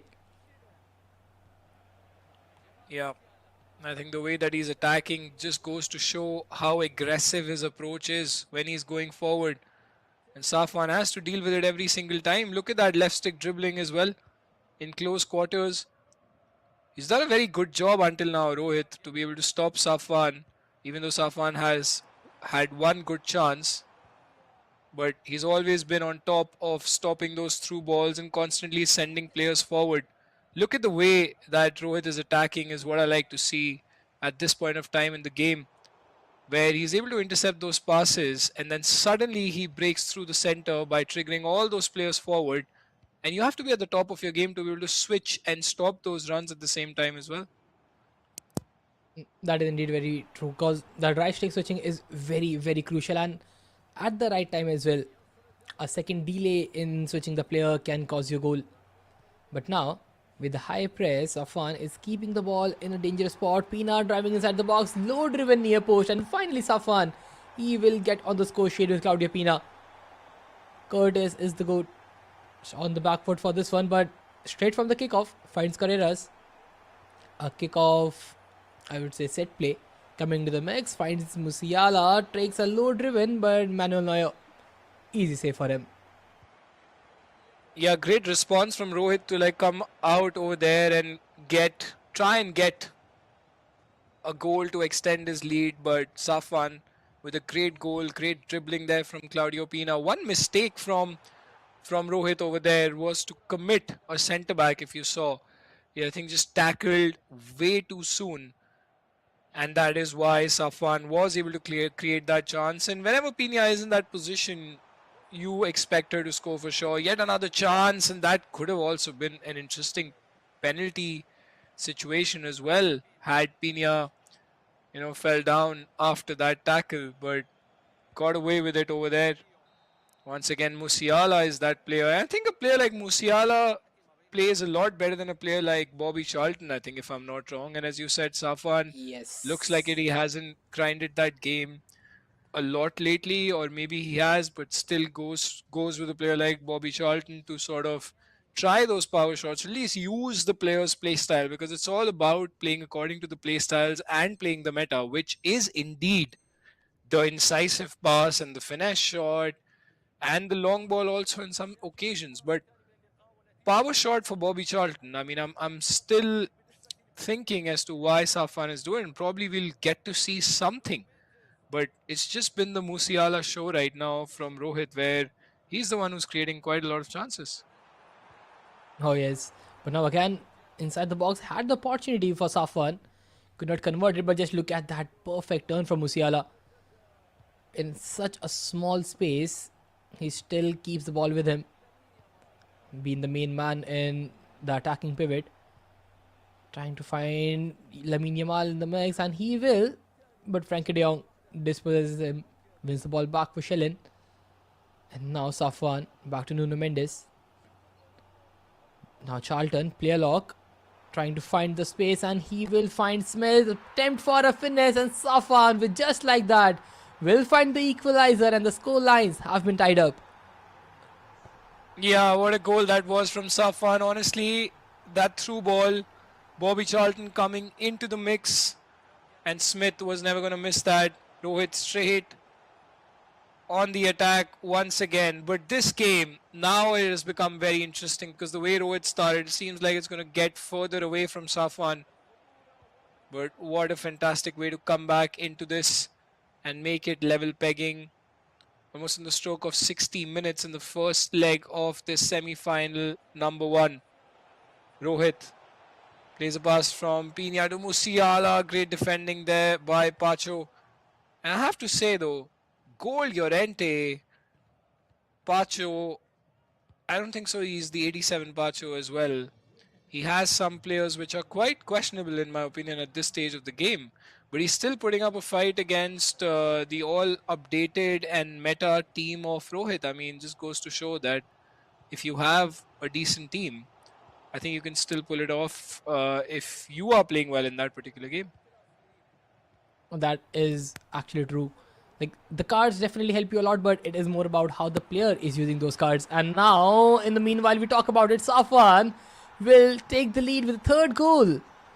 It is Sofia taking that strike, and the lone card is able to give Safwan the lead that he was looking out for since the very first goal.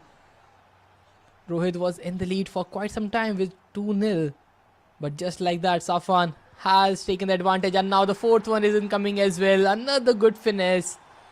And Curtis, he is down.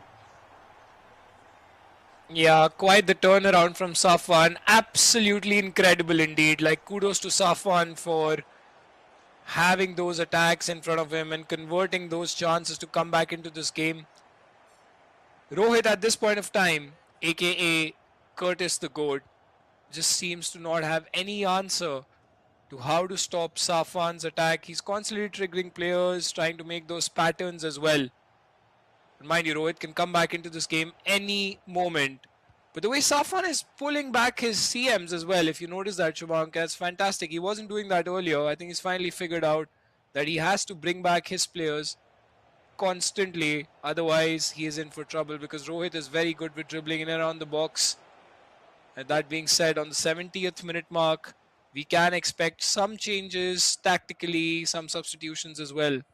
But if Safwan keeps this tempo up and gets another goal, then it is going to be a long, long way for Rohit as we approach the end of this first leg. Well, it looks like it. Now, back to Shellin, trying to find the space. And just getting dispossessed there. Back to Shellin on the side of Kurt. Back to Pina Musiala. So many players just running forward, and it is very difficult to mark all the people running around the box. But now Lamine Yamal trying to find the final third pass, missing it out though. But the white kit will keep it with themselves, trying to turn the pace of the game in their favor.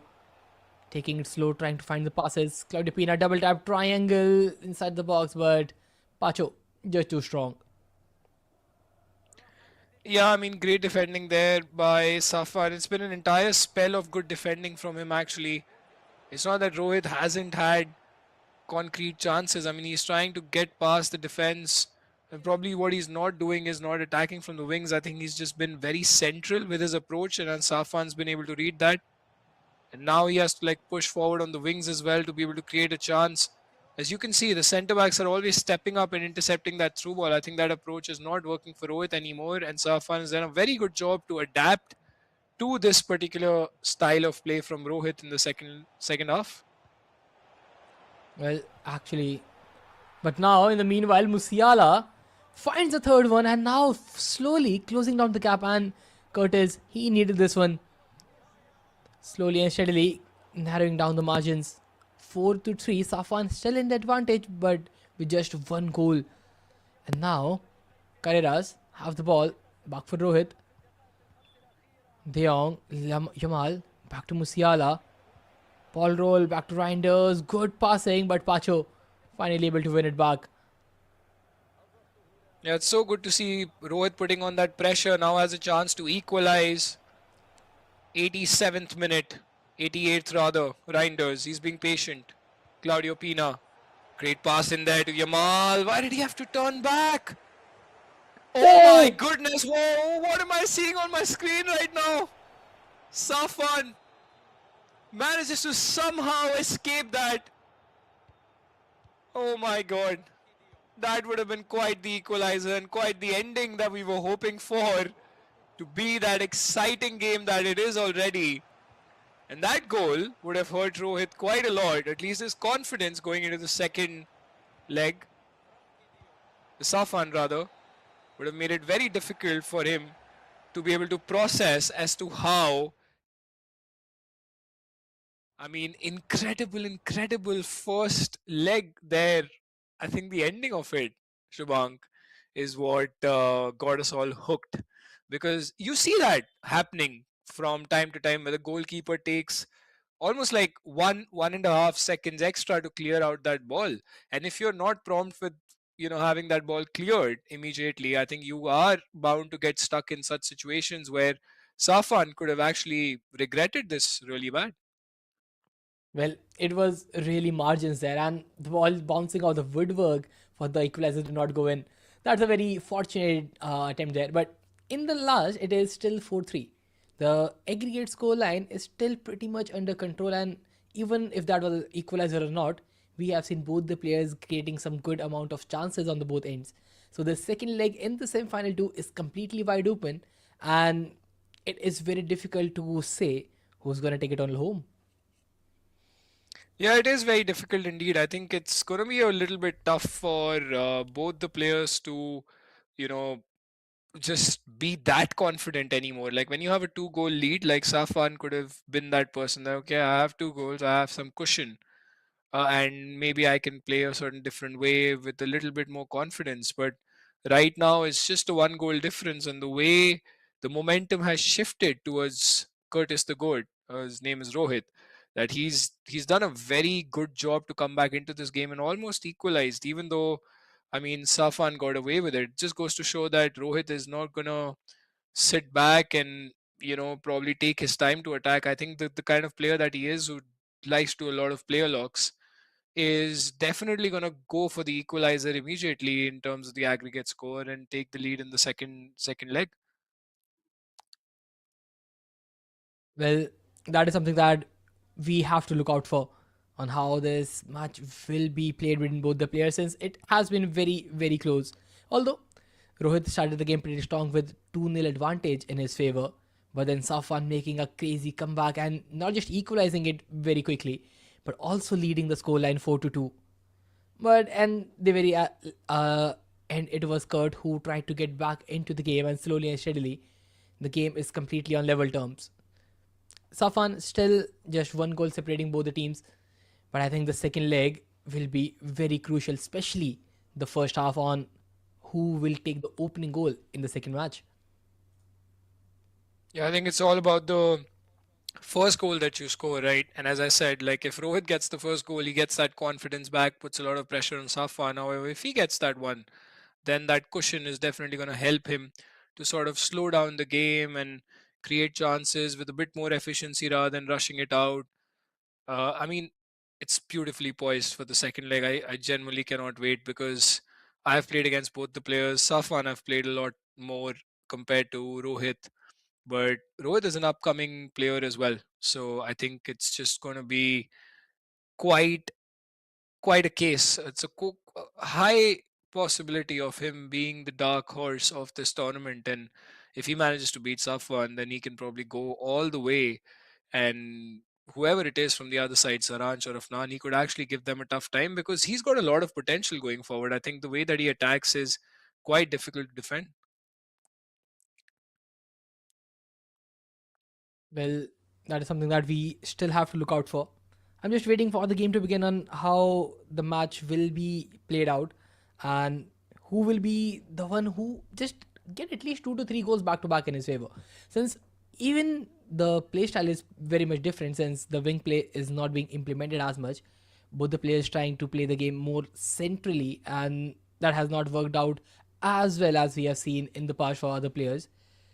The wing play has to be adapted, and especially with the players like when Bobby Charlton in your squad, I am not sure the impact that that player had, since the play styles are not the best one for this years, and Bobby Charlton has been very underutilized.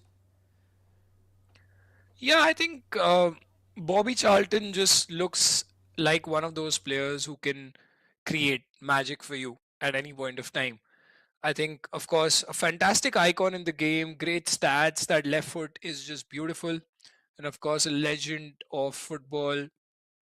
That's the reason why we call him Sir Bobby Charlton. But I think when it comes to FC 26 and the meta, I don't think so. He's that player that is preferred by a lot of players. So I mean, I would be surprised if Safwan goes all the way and wins this particular qualifier with Bobby Charlton. Then I think then I will just probably stop talking about meta players after that because then you can win a tournament with any player in your team. Then I think that just goes to show how good you are. So yeah, it's the beauty of Ultimate Team is that every player does not have the same exact team unless they're of course not sure about what they want to try, and then they just like go ahead and pick up a pros team and imitate that in their own particular tournaments or champions or rivals or whatever that they play. But I think the uniqueness of Ultimate Team goes to show how players like Safwan are still using players like Bobby Charlton. I think that's become a conversation now for us to see how he does in the second leg. Well, that is indeed something that we are looking out for. And with that being said, the single leg begins. Bobby Charlton is still into the play, has still the power shot to be utilized, but now TCF in the blue kit, just like the first leg. Safwan looking out to get onto the score sheet straight from kickoff. Shellen tries the finish, but unable to generate such power. Yeah, I think the animation of the shot wasn't right, but Shellen on the other hand for Rohit, can he get that goal? Great save there from the goalkeeper. Shellen was definitely going in if the keeper did not dive and save it. And that could have been Rohit's goal. Exactly what he would have wanted from the start of this game. Because when you have that quick equalizer back, you gain a lot of confidence in a competitive game over two legs for sure. And Rohit, as you can see, constantly sending Shellen forward. Once again, she's on the break. Afnan, sorry, my bad. Safwan has to be careful. And he's not, because that pass into the feet of Pina is just that goal Rohit needed. As you can see, the runs that he's making with Shellen is creating those chances for him, and he is taking that approach on the wings now compared to Safwan, who we saw just forced it through the center in the first leg, didn't we, Shubhang? It is just perfect. Just perfect right now. The scorelines now have been equalized 4-4 for both the players. Now they have to just see out the game from here. Let's see who gets the next one. But dribbling so much with Mickey Van de Ven, a centre back, can be a bit too risky for Safwan, because generally that type of dribbles concedes a lot of goals. But now back to Charlton. Player lock finds Shellen, who will drive inside the box. Opportunity incoming, but no spaces to try and attempt a finish. Yeah, good attempt there by Safwan, but once again is Yamal through on goal. Yes, he's onside. Can Rohit make something out of this? Goes for the Trivela near post. Great attempt there. Gets a corner now. Yamal once again. Is he going to get that space to dribble inside? Just looking for those finesse angles, and Safwan was quick to block that off. But great start there from Rohit. I think he's brought all the confidence in him to come into this particular leg. Yamal once again on the left foot, goes for a finesse. And that is the goal that Rohit needed to take the lead in this semi-final one on aggregate. What a goal that is. Just too quick right now. And Safwan, he has been in the same spot for quite some time in the first leg as well, when he was trailing by 2 goals. But now, on the aggregate, he's still trailing by 1. So that advantage can be turned around. But the thing is, he has not played enough possession in this leg. It is just Rohit again and again on the attack, and again for Lamine Yamal. Just lays the ball off by Claudio Pina, and Lamine Yamal taking a perfect strike, getting a 2-goal overall advantage for Rohit. And Safwan, he's having a really rough time. Yeah, I mean, Rohit is on fire, and that's exactly what we wanted to see in this particular game as well. Because we've seen this from time to time, Shumang, that one player turns out to be that dark horse. And as I said at the start of this particular fixture as well, I thought Rohit can be that. And that is not the tackle you put in and risk a red card. Safwan with a penalty to reduce the deficit now. Can he make this one count? He does. Shellin bottom corner, no mistakes over there. And the deficit now has been reduced.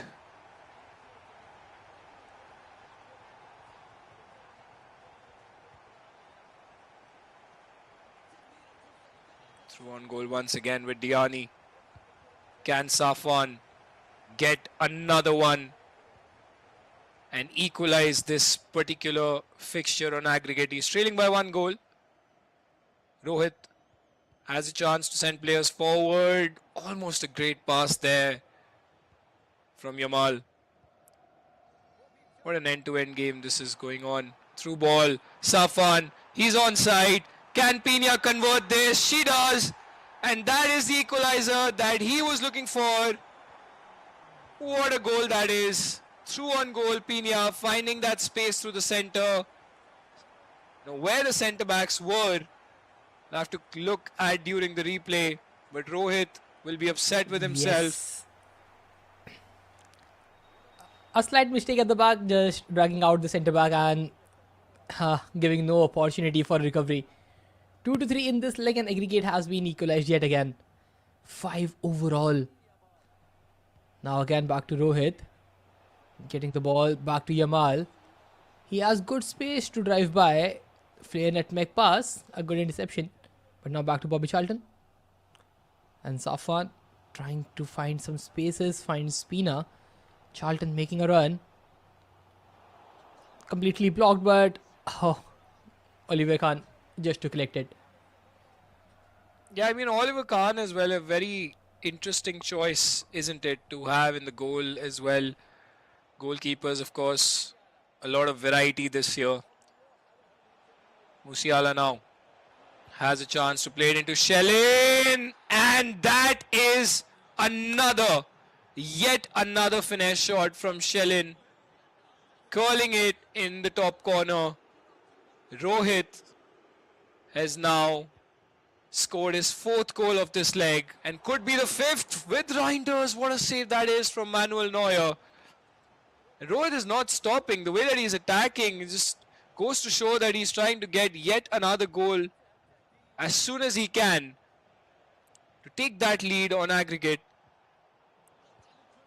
Extend that lead rather on aggregate. It's just quite the end-to-end game. 45th minute approaching. Rohit is going to try and keep the ball for the last attack. Or is Safwan going to do something? Chief loss of possession.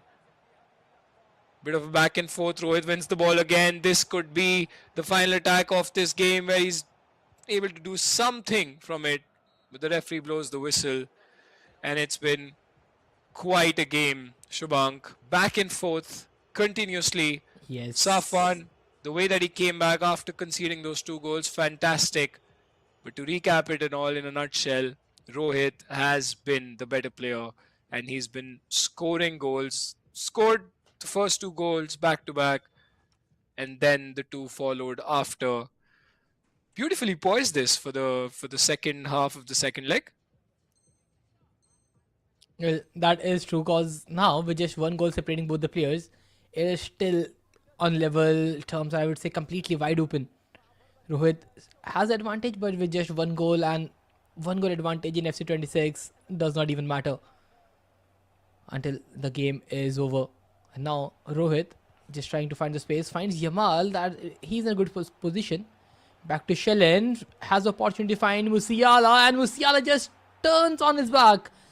Good fitness on the near post, and Musiala just like that gives Rohit one more advantage. 2 goals on aggregate, he leads, and Safwan, he needs to find 2 goals to make the equalizer. Yeah, see how the tables turn always. I mean, it was incoming for Rohit. He did not get lucky with that particular chance over there, but now he's just look at that attack. Shellin once again. It's gonna go for a finesse shot. Neuer, great movement over there to stop that. And that could have almost taken away the game from Safwan. And I'm very impressed with Rohit's gameplay at this point of time. He's constantly attacking. Yamal again, Neuer saving Safwan from what could be a catastrophic goal. And it comes. Out. It comes. And that is going to be catastrophic indeed, as what I was saying. That extends the lead even more for Rohit. And it's a mountain to climb for Safwan. Great bit of passing there by Rohit. Knocked down from the corner, as good as a penalty kick as we've spoken about earlier. And Safwan has to respond, otherwise this is Rohit's game for sure. That is indeed very true because from here on, with this big advantage, I don't think there is anything Rohit needs to worry about. He's completely in control, and Safwan's attacking brilliance has been completely stopped. He's trying to dribble on with Smith, finds Charlton. Controlled sprint, but Adam Militao there for the interception. Finds Yamal, and now Rohit back to Musiala. That's a good pass. But has good amount of opportunity. Finds Shellen, back to Musiala. Great control and agile dribble mix.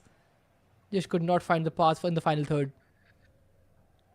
Yeah, I'm very impressed with how Rohit is playing at this point of time. I mean, he's barely given any time for Safwan to even think about an attack since a while. And that's what Rohit is good at. Those first time through balls, Musiala, Wow. and what a finish that is. He's just taken this game by the scruff of its neck and has given nothing to show for from the end of Safwan. Absolutely fantastic and a very dominant display from this young man, Curtis the Goat. What a player. Just too good right now. And Safwan, he has good amount of time remaining though, and he scores one more. Third goal in this leg. Aggregate is still 7 for him. But if you talk about Rohit, he's on an aggregate of 10. Still a +3 advantage. That is a big journey to be accomplished. And at this point, Safwan needs back-to-back goals, and with the type of high press Rohit is running, it is looking very difficult. And now Musiala, another near post finish, and he will do that precisely. 8th goal in this leg, 11th goal on the aggregate. Rohit looks like this game is already over for him. Yeah, I mean, the way that he just concedes one goal and goes forward again to get that, he doesn't become complacent. He doesn't like to waste time. I mean, FC 26 is anyway a game where you can't waste a lot of time given how quickly you can be pressed in this game as well. But when you're able to break free of that press, the amount of chances that are created behind the back line with these through balls, as you see just now, Rohit has capitalized on them so well. And in situations where Musiala has made a run forward, I think that's exactly what he likes to do. Look at that. He's constantly triggering Musiala, and there's a reason why, Shubhank, we kept talking about the difference in both their cams. Like one is Bobby Charlton, one is Musiala. You can clearly see the difference as to why Musiala is so much better, because he is one of those meta players. He's the cover star of this game, absolutely no doubt about that. But the way that his Thunderstruck card plays, it's incredible indeed. I don't think there is any card in the game who has better dribbling than Musiala. On card stats, maybe some higher for some players, but with the body type Musiala has, the control sprint that the player can make, the agility he has, it is phenomenal. And with this incisive plus, it is even better. Setting Claudia Pina for success this time around. Scoring the ninth one for the team. Just incredible. 12th on aggregate, and I think this is the final lane in the coffin.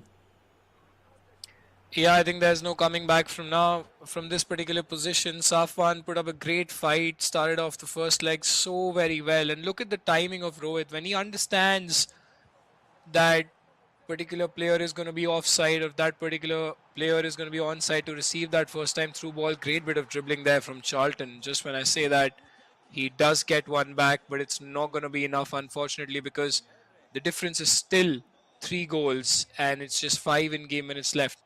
We're just talking about the timing of those through balls as well, Shubank. I think Rohit has done a fantastic job. My goodness, Oh, Musiala! wow. Those were two ankle breakers, and that is probably one of the best goals that I've seen in a long, long time. First the elastico, and then the reverse elastico, and that is an ankle breaker. It's almost embarrassing the defenders out there. Shellin one more time, and he is just relentless at this point of time. 11-4 in this particular leg. I think it's going to be 15-8 on aggregate. That's a huge margin that has been created by Rohit in this game. Fantastic display indeed. 11-4 is a humongous score line to look at. And with the way the first leg was played, 4-3 was in favor of Safwan, but I think it took it to heart. Rohit was not happy with the scoreline and he just turned the tables on its heads. 11 goals scored in one single leg and aggregate victory overall, and such a dominating match win for him. And one of the reasons that he is in the top 22 in the leaderboard right now with qualifying to the FC Pro Open. Yeah, it just goes to show why he's there, right? And I think he's here to make a statement as well. And every time I get to say this, it just makes me feel more proud of being associated with an organization like Stairs, who has given platform to the players here, players like Rohit, players like we saw the young players like Tanav who came to put up a fight against the mighty Saranj Jain.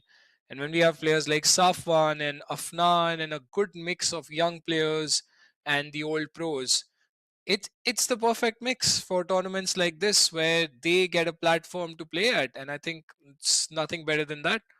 So yeah, fantastic result for Rohit indeed. Now he's made it to the semi-finals, where he is, of course, going to be in contention for some massive points and a good prize pool as well, because he is now in the finals, mind you, and he will be playing against one of these two gentlemen that you see on your screen, Saranj Jain versus Afnan Amin. Shubank, run it back for me from the EISL days. This is going to be very, very crazy. Like, I think it is EISL season number 2 when these guys faced each other last time around. So it has been quite some time in that era of FIFA that we are talking about. But since then, the game has developed a lot. The players' playstyle has changed a lot, and the experience has been very different. But Afnan can run it back to his golden FC Goa days, and Saransh, Mr. EISL as we like to call him, this will be definitely one of those great pay-per-view matchup that is coming out for. Yeah, the right word is pay-per-view indeed, because I think this is a clash of the pros, and I personally cannot wait for this game because I've watched them play a lot. I've seen them way too many times in competitive tournaments, and I think that's something that I'm really looking forward to. With that being said, once again, to all the partners of this tournament and ZTM, of course, the community partners, for making this tournament a success by reaching out to 1,000 plus FC players. And we hope to see more participation as we go along this unique format that has happened for the first time in India. Massive shout out to Sportscast India for being the production partners, DSM, the curation partners, and the organization because of whom we are here for, the Stairs YUVA EA FC 26. Semi-finals 2. Saransh Jain versus Afnan Amin, coming right up after a very short break.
Welcome back, everyone, right after a very short break to the Stairs YUVA EA FC Tricks to qualifier number 2. And with that, we are underway in the second semi final, which is going to be one of the best matchups today because it is Saransh taking on Afnan. Yeah, it's going to be a fantastic game. As we were talking before this break, both the players, former EISL players, Afnan, of course, being in the top four as well with FC Goa.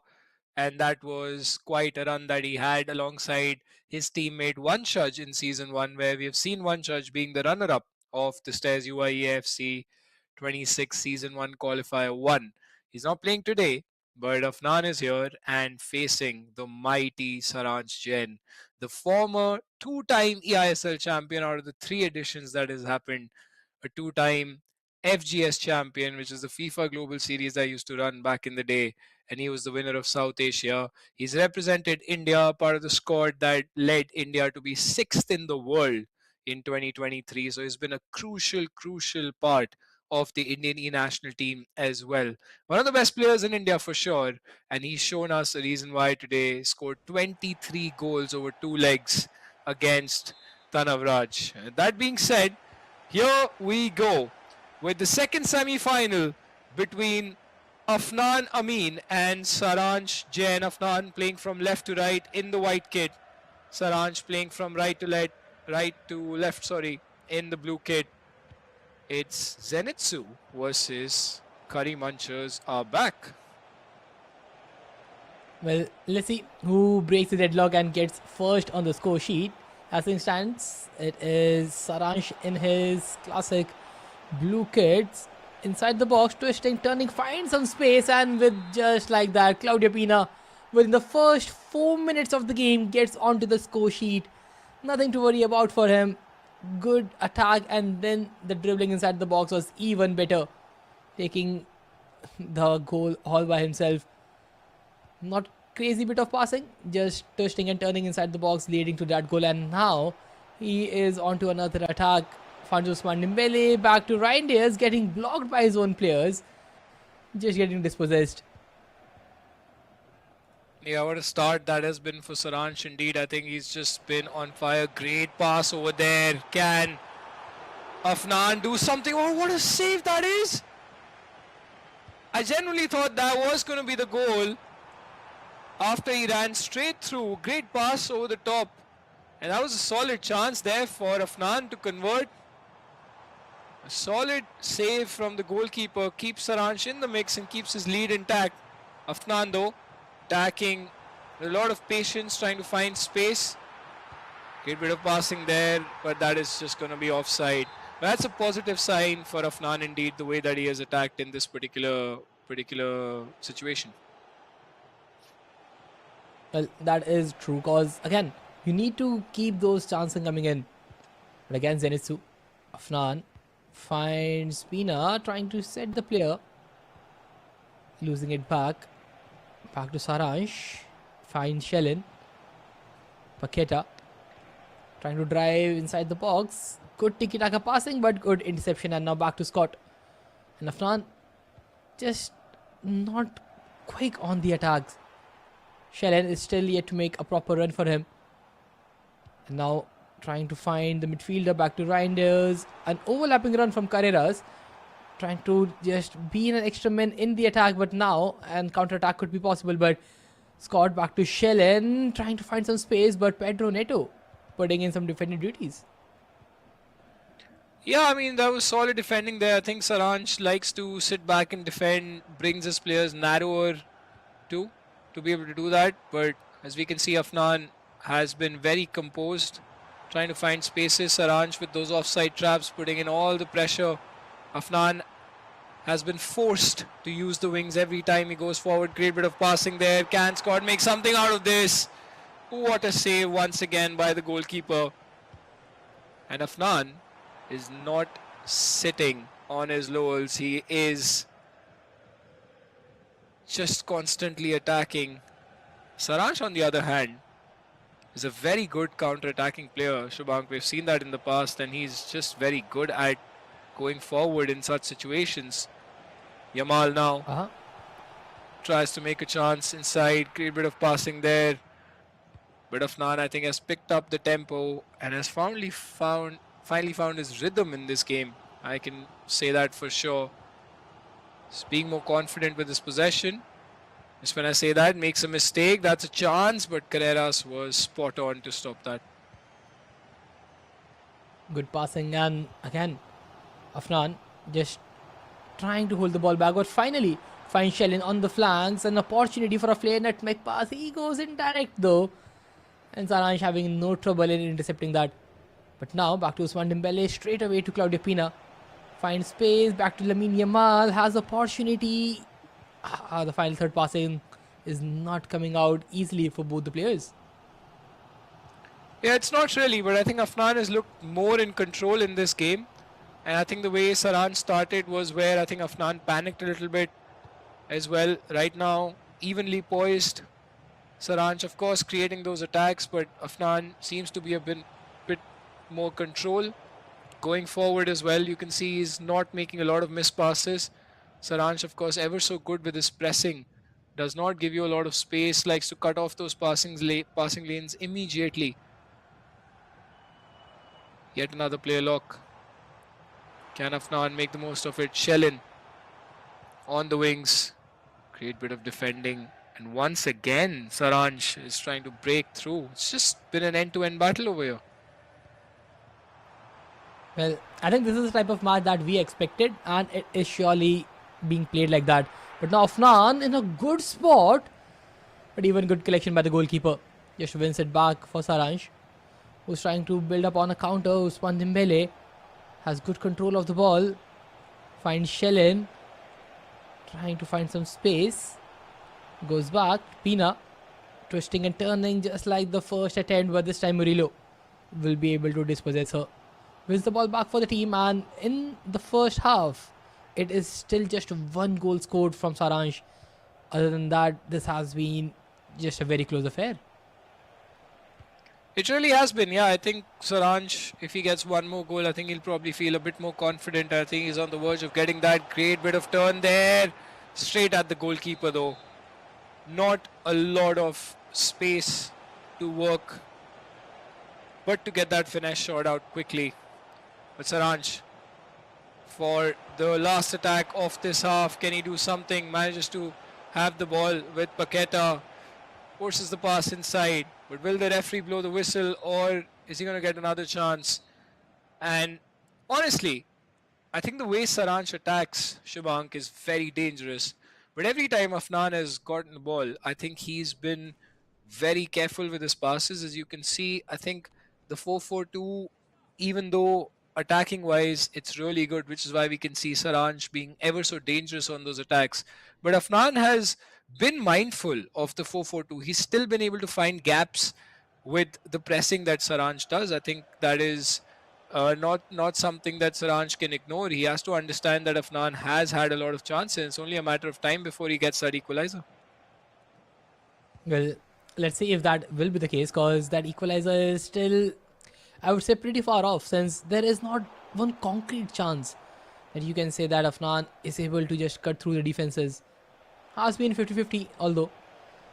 But now Saranj, if you look at him, he is trying to just build up from the center of the park yet again. Find Usman Dembele and just trying to drive inside. Just get dispossessed back again. Pass to the center. Bonmati. Tech Plus trying to find space. Back to Pedro Neto. Still trying to find the space in the final third, but Pedro Neto has been completely shut down. Cannot go forward. Finds Reinders. Back to Scott. And the game tempo has completely slowed down. Yeah, it has. I think the game has been quite slow in general as well, apart from when Saranj goes to attack. But I think you have to give it to Afnan. I mean, he has to play it slow in some occasions, rightly so, as Saranj is not someone that he can easily attack in front of. Having said that, Saranj is on the attack. Great bit of dribbling there from Shellin. Manages to get a pass inside. Now to Yamal. Can he create that chance? Still twisting and turning. Afnan keeping his shape. And a shot away from Pina, but brilliant save by the goalkeeper. It's almost like they have to work so hard to get a shot away against each other. Such an evenly poised game we have in front of us. Saransh, one more chance with Shellin. Works so well on the wings. Manages to hold on to possession. I think these are the situations where the referee ends up giving you a penalty and you're just shell-shocked as to why that happened. And somehow, Afnan got away with it. Yeah, pretty fortunate, I would say. But now Saransh, a good opportunity, thinking it through, could not line the shot up perfectly well, and now Afnan has the ball, but there is nobody making a run for him. Gets it back, finds the striker, goes back again, and Afnan, this passing tempo needs to be increased a bit. Right now it is pretty much slow, and Saransh have no trouble in defending that. Will win the ball back to Usman Dembele, finds Pina, and now Lamine Yamal is trying to stretch the back line, find Usman Dembele, and this should be the second one on the near post, and Saransh making no mistake whatsoever. 2-0 he leads, and Afnan just standing there hoping that the goalkeeper could make a save. Yeah, I mean, that's a nice breakthrough from Saransh to be able to put pressure on Afnan, to force him to keep jockeying backwards. I think that was probably his mistake, where he was caught up in two minds. He should have probably pressed with one centre-back, hoping that he will be able to stop at least either the ball carrier or the runner. And I think he just got caught up in two minds.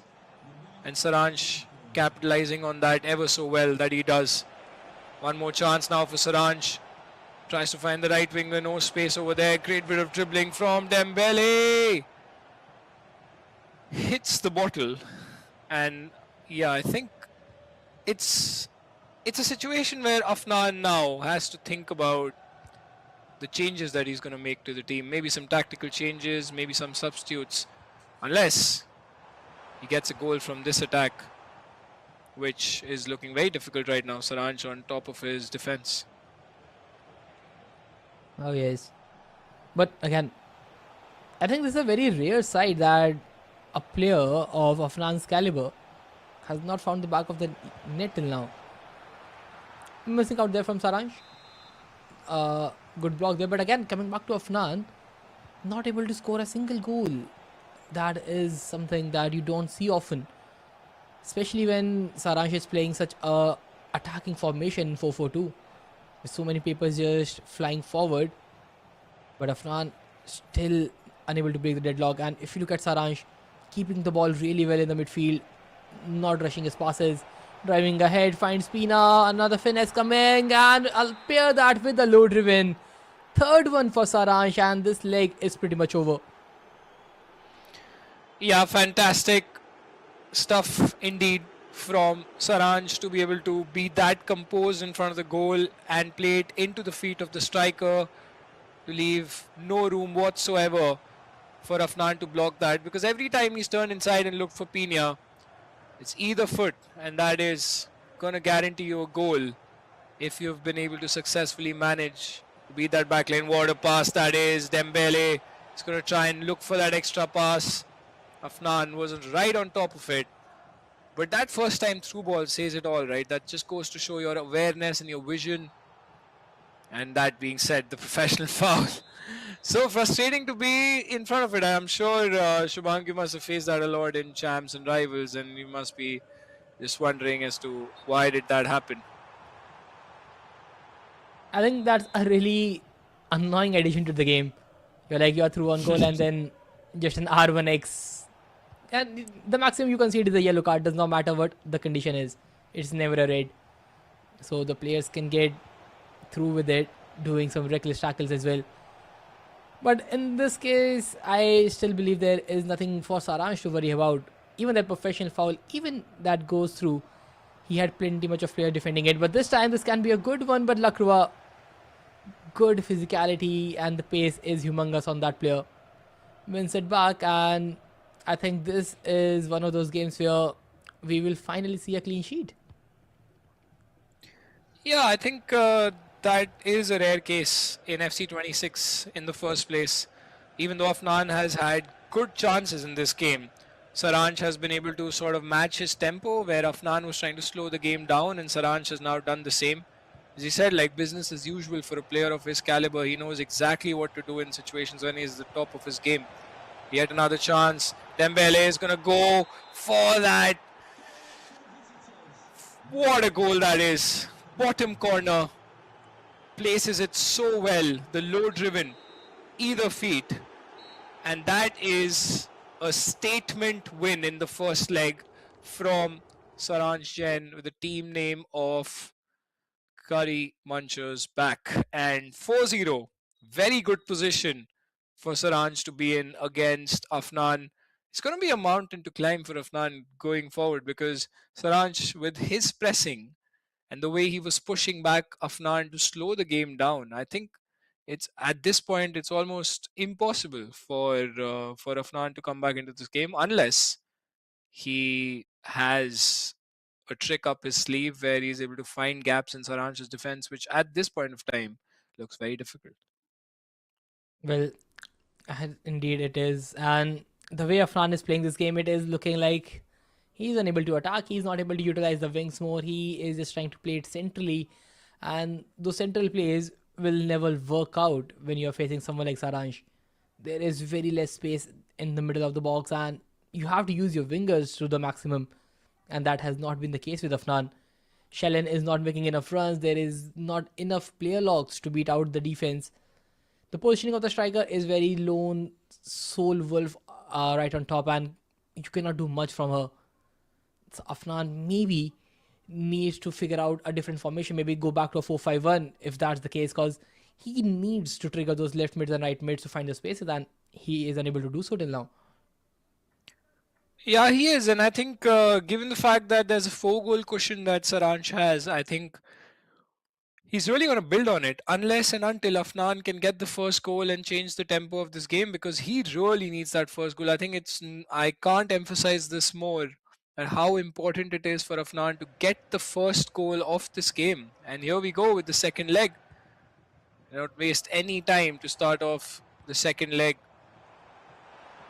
which gives us the excitement of watching the second leg.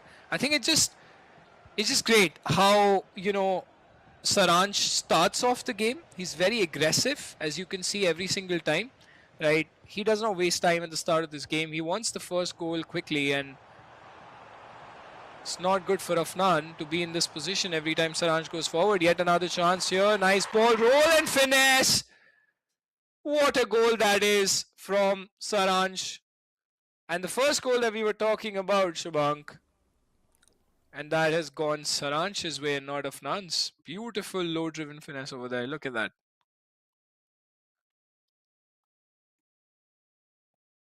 Just too easy, I would say.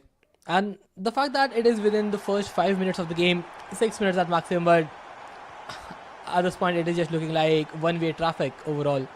And Afnan, despite the fact he has a lot of experience in the pro play, he is looking helpless. And this is what Saransh do to you. One of the best players to ever play this game. But finally Afnan bringing one back. This is what he needed to get his confidence. And let's see if this goal can lead to many. Yeah, that was a very good goal from Afnan. I mean, I think just a little bit too late to get that confidence to score the first goal, because now the deficit is still 4 goals. But I think it's a start. Afnan, he did not give up after conceding that first goal, which is quite the case where this all falls apart for you against a player like Saransh. But great stuff there by Afnan to come back into this game. Good bit of turning there. I think that could be offside, and it is.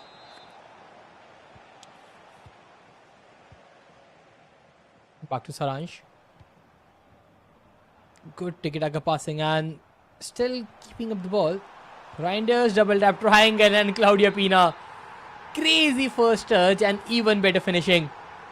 The ball was still lobbing in when she attempted that finesse, and no issues in sending it home. 6-1 on aggregate now. Yeah, Fantastic goal indeed. Once again, typical Saransh Jain for you. And a player of his caliber, he's never going to miss that once that double triangle goes through. To be able to create that is so great indeed. And he's using the 4-4-2 so well. He's playing the classic 4-4-2 that used to be the meta. Technically it still is, but very less players use it, right? But until last year as well, 4-4-2 was quite popular amongst the competitive players.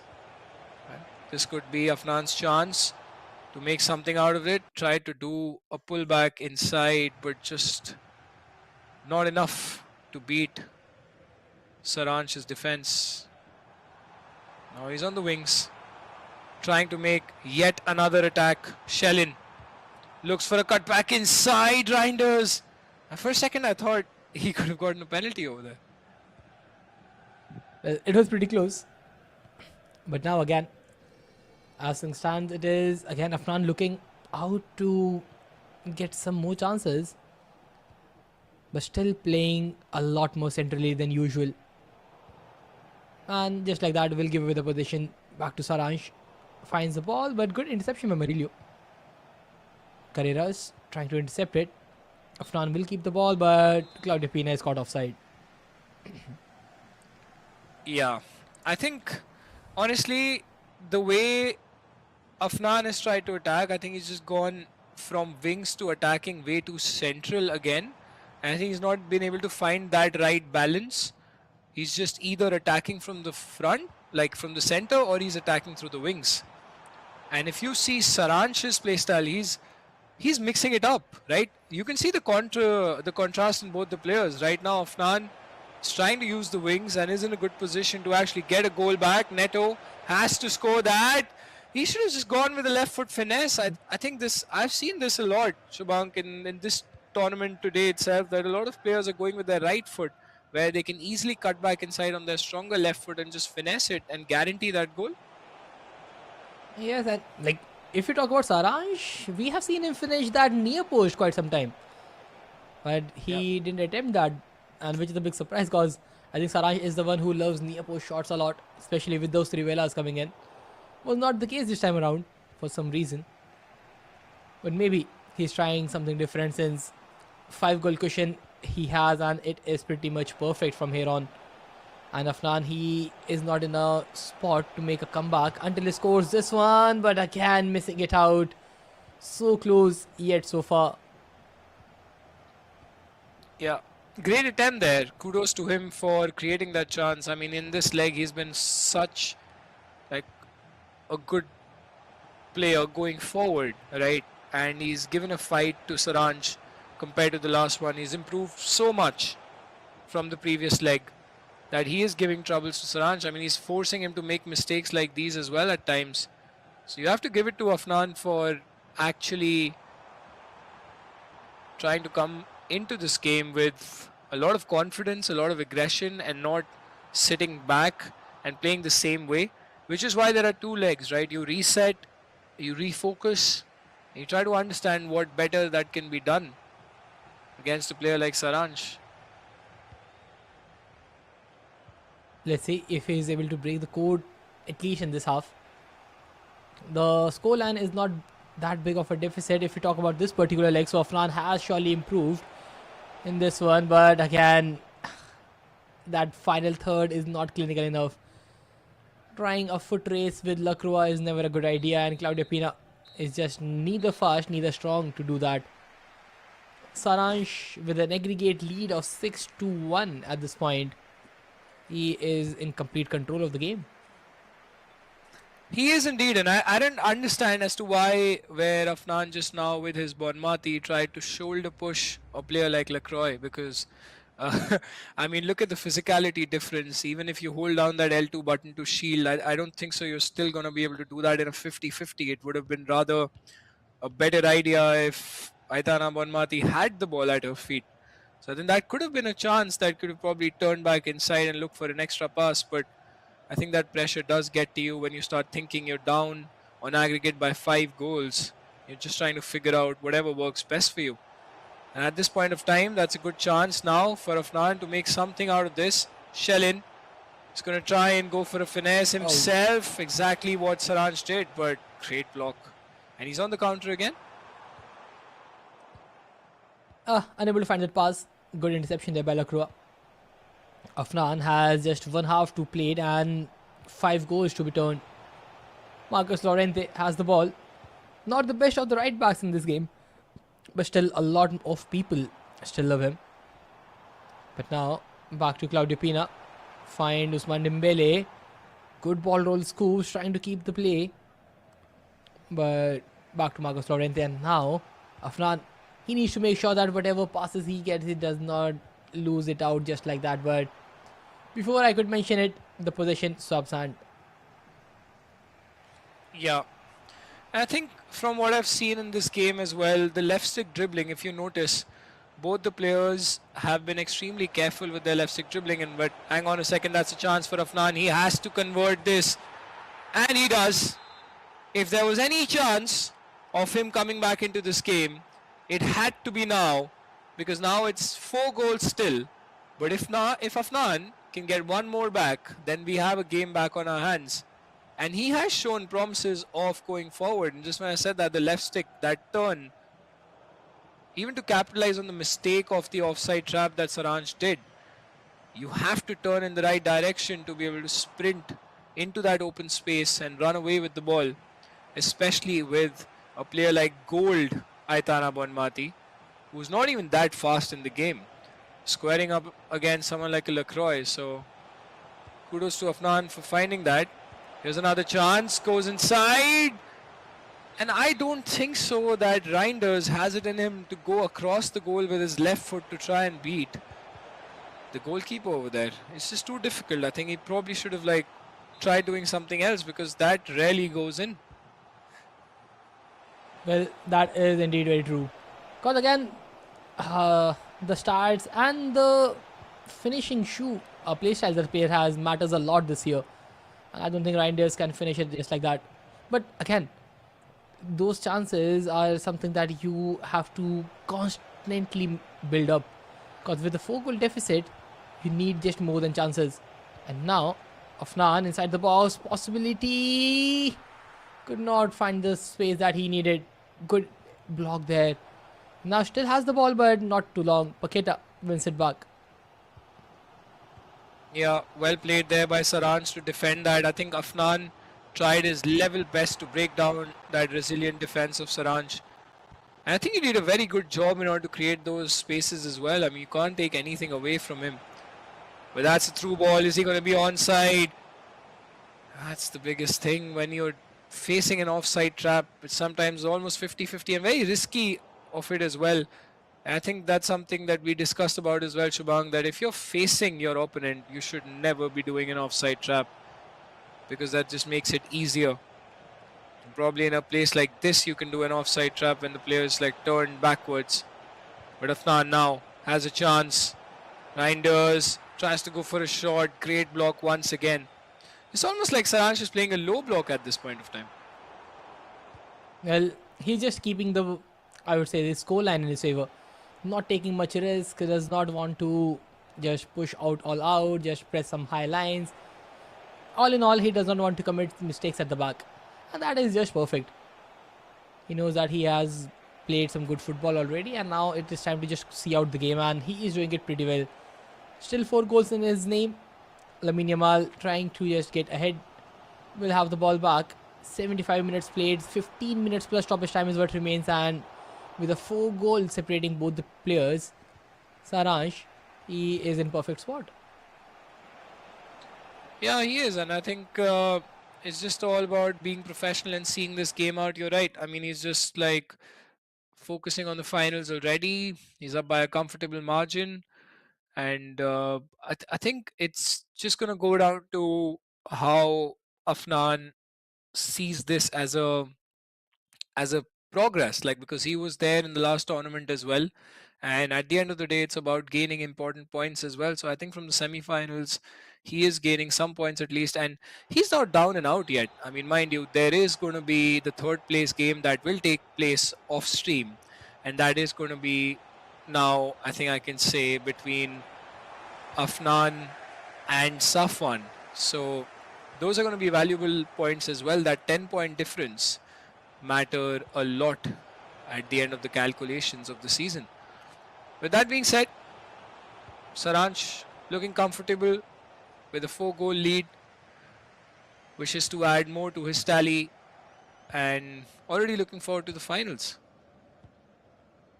Well, I think before the game even kicked off, Saransh was the favorite to win this match, and I think he has just proved why. Xavi Simons is on the pitch, having the ball. Just look at that dribble, able to find the space. Back to Reinders, goes up ahead, wins it back. Shellen just giving it cheaply. Back to Lamine Yamal, and Saransh, he is still trying to get something more on the score sheet, looking for the seventh one on the aggregate. Finds no success this time around. But this is just formalities, and about 5 minutes more in game is what we have. Let's see if Afnan can decrease the deficit and score some consolation goals. Yeah, I mean, he's just constantly trying to do the same thing with Shellen, and Saransh has read that if he wanted to reduce the deficit, he had to try something new. But now Saransh on the attack could have had his third goal of this particular leg and the seventh on aggregate. But if Afnan has to capitalize on those through balls. He's gone through with Shellen so many times. He's done the same thing down the wings. He's trying to force it, and I think Saransh has very well understood that. I think that's a lesson for Rohit as well, that Saransh is able to read those runs from the byline, and he's just not always going to be cutting inside. With that being said, it's Curry Munch back. Saransh winning 6-2 on aggregate against Afnan Amin, who goes by the name of Zenitsu in the Ultimate Team. What a game! And we have the finals lined up for us. And look at that beautiful graphic, Shubhank. What did I tell you? The dark horse taking on Aha. the man, the myth, the legend, and one of the top players in India. What a fantastic game this is poised to be. It definitely going to be very, very interesting watch. Curtis is the GOAT. It is, I would say, one of the biggest tournament that he has played. And with the recent ladder success that he has found, it is time to face the Goliath of the scene, Saransh Jain. And it is definitely not going to be easy for him. But again, the way Saransh has played this game, it is just experience, because the way he was trying to dribble out and find the spaces, gets inside the box, still keeps his composure, performs a simple skill move as a ball roll, takes his time for the finish. These small details that Saransh has to his game is just definitely separating both the players and he and the entire bunch of the other players competing in the tournament. Yeah, absolutely. And I think those close quarter areas that you work so well, that goes to show you're a pro, because whenever Saransh plays, he knows exactly where to move, and so is the case with Rohit as well. I think the way Rohit has learned from all these players, I still remember when these pros used to play Rohit at the start, and when I've played him, he used to lose bad.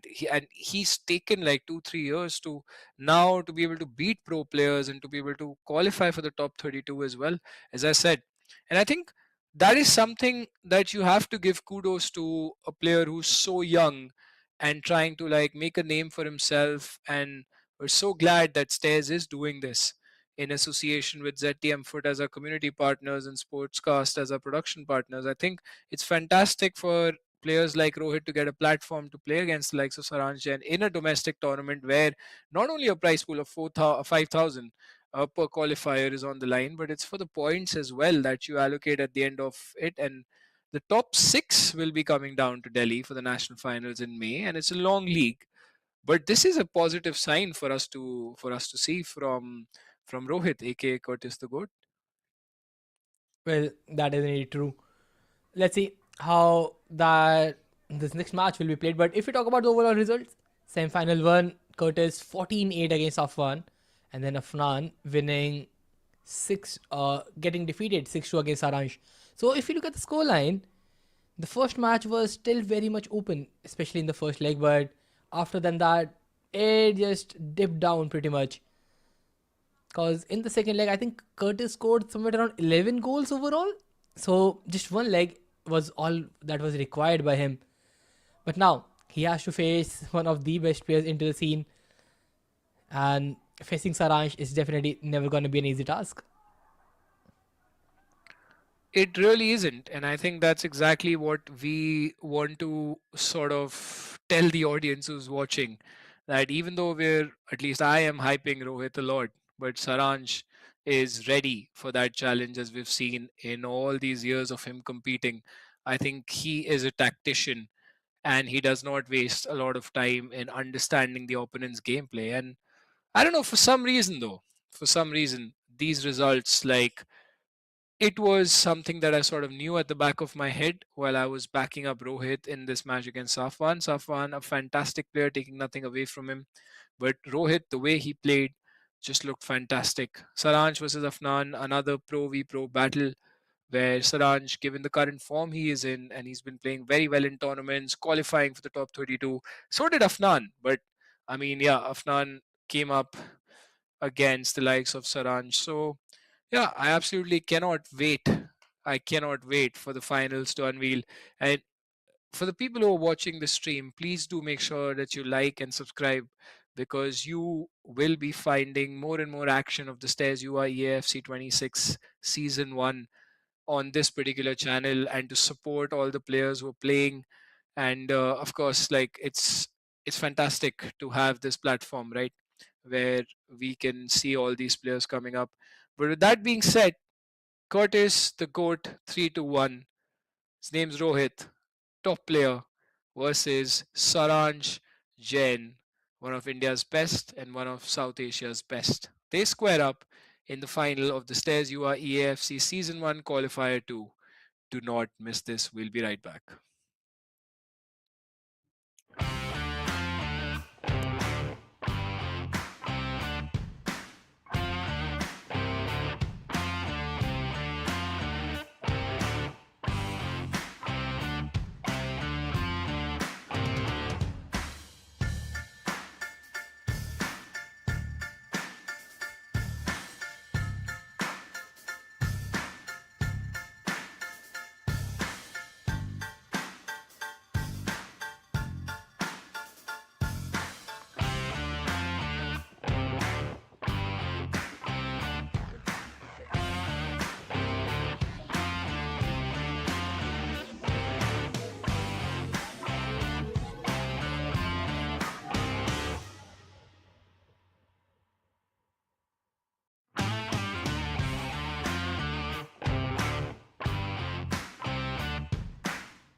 Welcome back, everyone, to the grand finals of Stairs YUVA EA FC 26 qualifier number 2.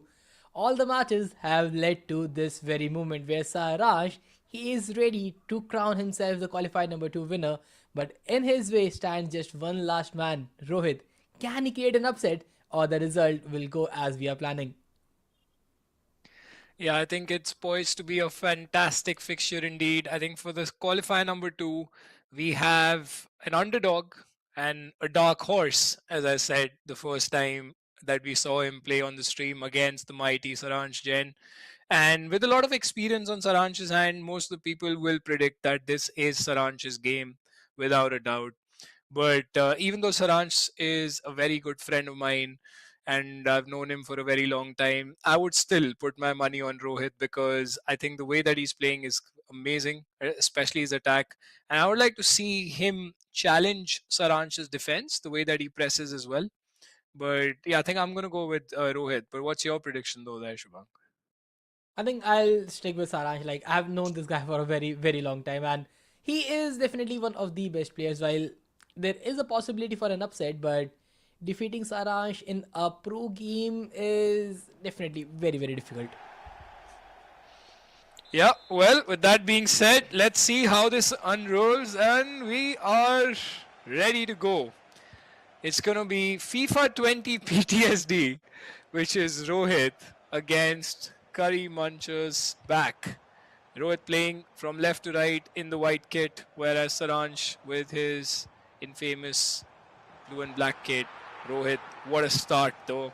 Great bit of passing there to do exactly what Saransh does right from the start of the game. If you see, I think he's picking on Saransh's way of attacking right from the kickoff at the start of this game.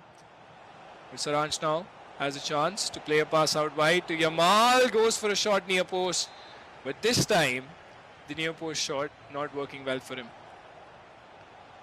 Well, I think the amount of near post shot he scored in the first time he played today has exhausted the attempts he has, because nothing is going in after that. Near post is not find success as it was against in his first match. But let's see if he is still able to find the spaces for it, because I believe if you're not able to cut it in, that's a different theory. But right now, the possibility for a chip shot, and just like that, Rohit gets on the score sheet with a very surprising name. The left back Carreras finds the opening. Yeah, what a fantastic run and great timing there from Rohit. And as I said, I can't wait for this to unfold because I knew that Rohit is down for this fight against the mighty Saransh Jain. And that through ball just goes to show how well he understands the meta at this point of time. It's not going to be easy for Saransh to be able to get this game comfortably home as it was for him against, say, the likes of Tanav initially when we saw he scored 23 goals over 2 legs, which was, of course, the confidence booster for Saransh, and he was able to beat Afnan as well by 6 goals to 2 over aggregate. So I think this final is a perfect reflection. And once again, he times a through ball right. Musiala through on goal, has the chance, Has to and pen. it's a penalty. Red? And a red card. Oh, it's a red as well. Oh my goodness, actually a free kick. But can Rohit punish Saransh for that tackle? Goes for a free kick. But the goalkeeper has saved it. And as you can see, the pause being cued by Saransh. And mind you, this is the final. 9 minutes per half. No 2 legs as what we did in qualifier number 1 as well. So now Saransh has to play the entire game with 10 men. What a start to the final now, Shabank. A grand final with just 10 men within 10 minutes.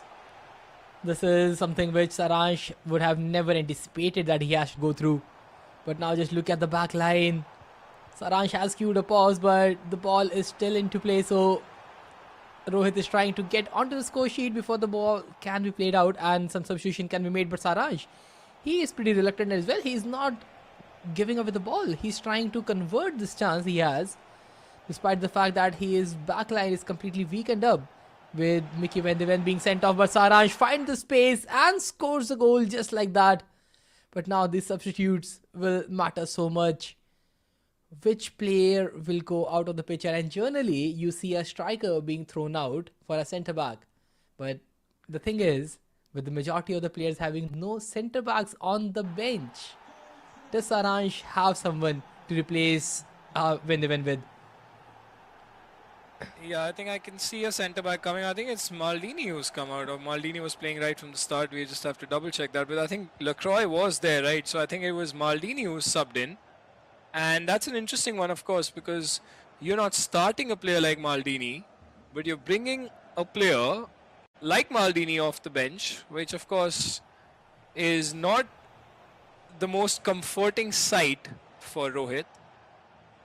And he's conceded a goal as well. So Saransh pretty much back in the mix. He is down to 10 men, but he has a good centre-back option off the bench. And this is something that, Shubhang, we've seen. Hang on a minute. That's a chance for Saransh. Wow. Terrible mistake from Rohit over there. And that is not something that he would have wanted. Back-to-back blows, and Saransh just using all that experience that he has of competing over the years, despite being down to 10 men and conceding the first goal, he's in the lead. I'm not sure what Saransh is cooking right now, but this is some menace that he's trying to build. The fact that he got a red card and the player he decided to sub off was not a striker but a centre mid, while sticking to a 4-4-2. So at this point, he has Usman Dembele, Claudio Pina up front, pairing themselves for the third goal of the game in favour of Saransh, while his midfield had just one centre mid doing the defensive duties. One centre mid to press on through the defence. That's incredible, right? In a 4-4-2, that too, which is anyway so vulnerable defensively, and Saransh has been able to score not one, not two, but 3 goals, despite being down to 10 men and with one centre mid. And I think he's changed up his team a little bit. I think I see some changes over here. I'll have to see that. But here's a chance for Rohit. Can he convert this? Tries to play a pass into Pena, but very well read by Saransh in that position from none other than the sub-Don Maldini. He's on goal again with Shellin. He's going to go for that pass, and what a finish What a that finish. is, my goodness. Usman Dembele, first time. And this is quite a turnaround, I must say. And Rohit seems lost at this point of time as to what has happened. Because that pass from Shellin, look at that finish, to be able to just swerve that ball in. It's not easy, that finish. And Rohit must be contemplating as to what to do here, because he thought that he had it under control. He got the first goal, got Saransh into getting a red card, and then concedes 4 goals. This is absolutely berserk what I'm watching right now. I'm not sure what is going on in this match, because generally you see when you get the first goal, you are completely in confidence. You are like, I can get a result from this game, and then your opponent gets a red card and you get even more confidence just to get it shattered within a matter of minutes. Because these 4 goals have been so much effective from Saransh. The possession has been in complete control, and despite the fact that there is so less players defending, Saransh is yet to concede from these opportunities. Just look at that. Everybody just back defending. There is not one bit of space inside the box, and he wins the ball back. Yeah, and for a second I thought that Rohit is going to go all the way and like score from Pina, I think, in that position where he just stopped running and turned backwards. I don't think so you can do that when you have the chance, because look at Saransh, he's always going forward. Only cuts inside where he sees that there's no forward space available.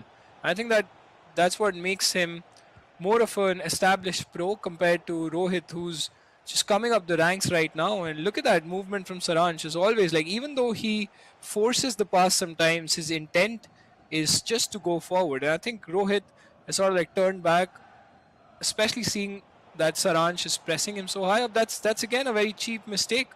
And you can't keep giving away the ball like that. And this is not how you take advantage of the extra man that you have on the pitch.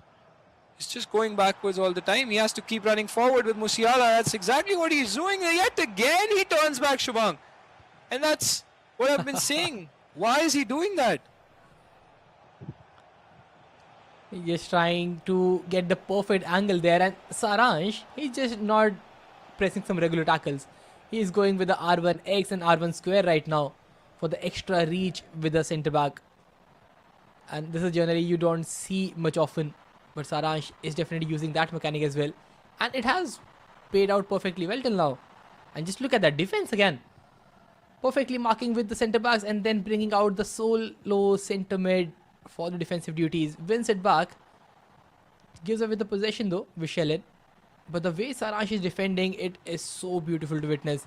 He exactly know what his opponent is capable of and where to switch at the very right time. Yeah, he is indeed, and I think that's what makes him such a good player, that despite being down to 10 men, he's been able to stop Rohit's attacks, and he's constantly going on the counter attack as well, sending players forward, finding those spaces. Rohit has plenty of time in this game to come back, mind you. It is not Saransh's game yet. He just needs one goal, ideally before the half ends, for him to start putting pressure on Saransh. That's what he's trying. Musiala again on a run, does not play that pass. De Jong plays it to Yamal. Again just running into traffic. Not being able to play quick passes where he should have done that. That's exactly where he's lacking, right? I think these forward runs has to be more confident. Oh, great bit of skill there from Musiala. You don't expect that to happen when you're down by 3 goals. Yet you do something fancy like that. Shellin once again on the run. He's going to run straight through. This is why you don't turn back and you go for an attempt like this, because he's through on goal. And that's what Saransh is so good at doing on the verge of the 45th minute mark. Saransh is just in complete control despite the fact that this red card was, I think, conceded within the first 10-15 minutes. Still, Rohit is not able to score and get on the score sheet after that.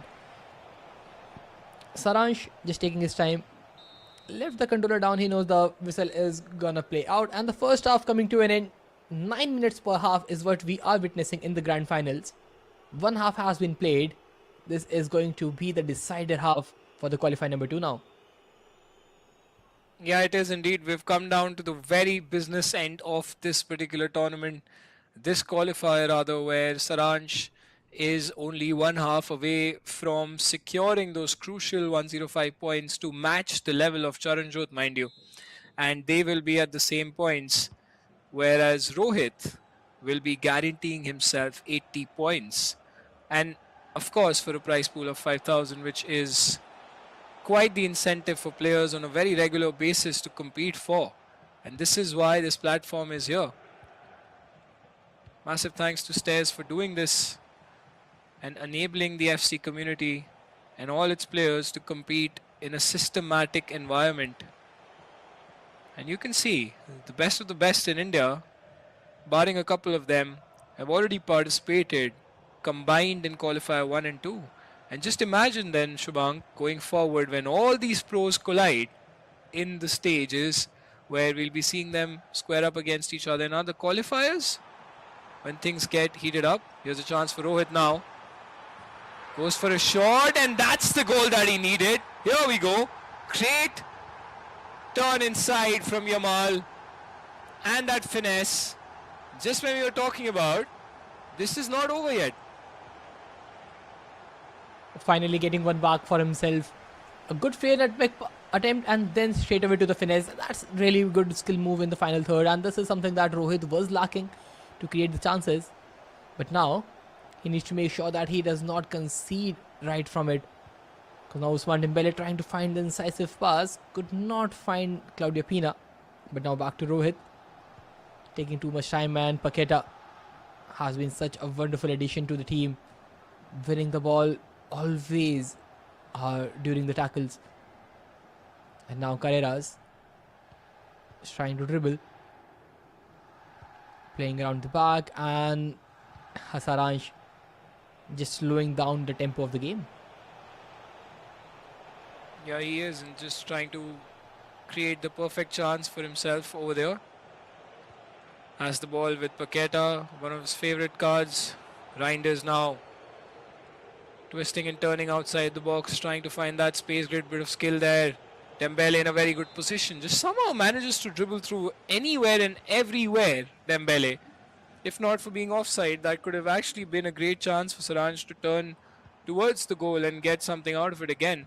But Rohit, once again missing out on that wing through ball, plays it now when Carreras is already tracked back. But that's what Rohit is sort of lacking. I think he needs to just push more for those first time through balls as he was doing earlier. Otherwise, Saranj will punish you like this, because that is the goal that he needed to extend his lead and put Rohit in a very difficult position now, because it's 5-2. This is really, really great FC26 display from Saransh at this point. So now if you look at him, he changed a bit more technically in the midfield. He has Reinders playing as a double centre mid, no more single CM now, but now the right mid is out missing. So there is no attacking threat from the right. He has just flank for attack and he is using it to perfection.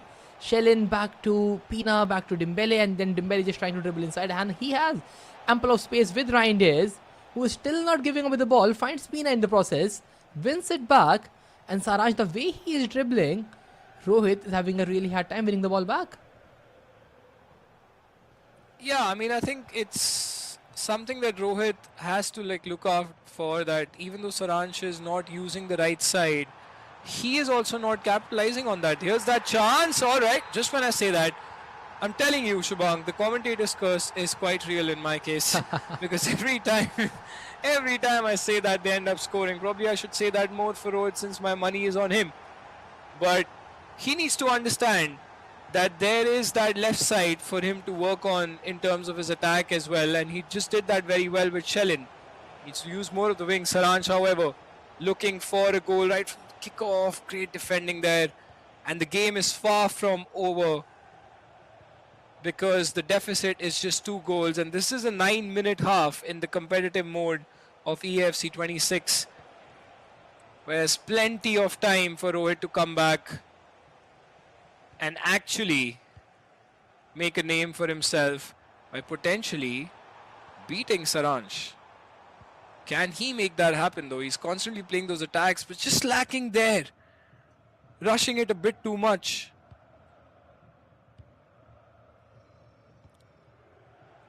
Just winning back yet again. And now, Pina back to Dembele with almost 70 minutes up. Just 20 more in-game minutes remains and Saransh still has a 2-goal buffer. If he can defend for the next 10 minutes, the game might just end in his favor. But Ousmane Dembele have a good run, find the space. A Magidi cancel maybe into the mix to beat out Frankie de Jong, but not giving him enough space to do that skill move. Goes back to Rohit. Yamal, good dribble, finds Pina, an opportunity incoming. Lacroix trying to just block off the passing lanes. Back inside, Lamine Yamal, good shot, but even better save.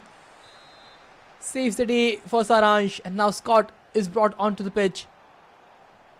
Heading down, back to Shellin. Good physicality, will still keep the ball. And Saransh, he needs to make sure that he plays for the clock from here on. No need to rush any of the passes. The more clock he can kill, the better chances for the win. But he's not been able to do that, because Rohit almost got that 4th goal that he was needing. I think he should have just gone far post instead of the near. But that happens when you're playing under so much of pressure sometimes, where you're just not able to finish. And those are the chances you look back upon and wonder, had this gone in, it would have changed the course of this game entirely. And here you can clearly see that in so many situations where Rohit could have gotten a goal, Saransh has exactly capitalized right after that. And if he does it now, Rohit will not have enough time to come back into this game, because 3 goals will just be quite a lot for him to come back from. It's the 77th minute now. And if Saransh scores, it's pretty much GG's. Has that chance with Pina. Wow. Shows so much of composure. And Trivela near post.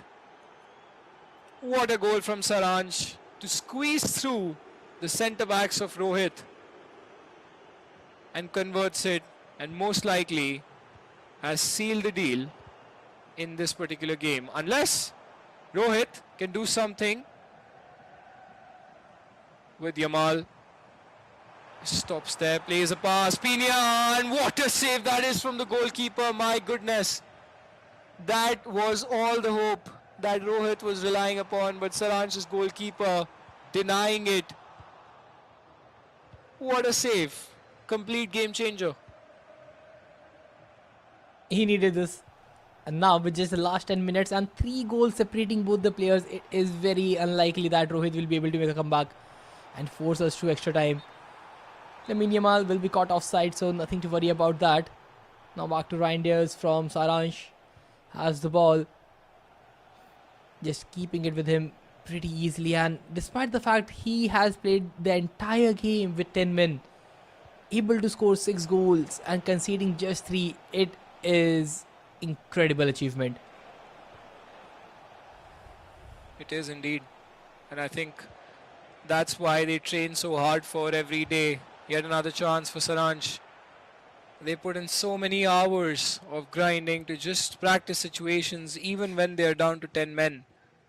How to sort of work around it. They have to be prepared as pros. As you'd imagine, Saranj's experience coming into play despite starting off on such a negative note for himself in this final. Rohit now. Can he get a consolation goal? Yamal, great bit of dribbling there, twisting and turning. De Jong passes it to Musiala, and that's a great goal indeed.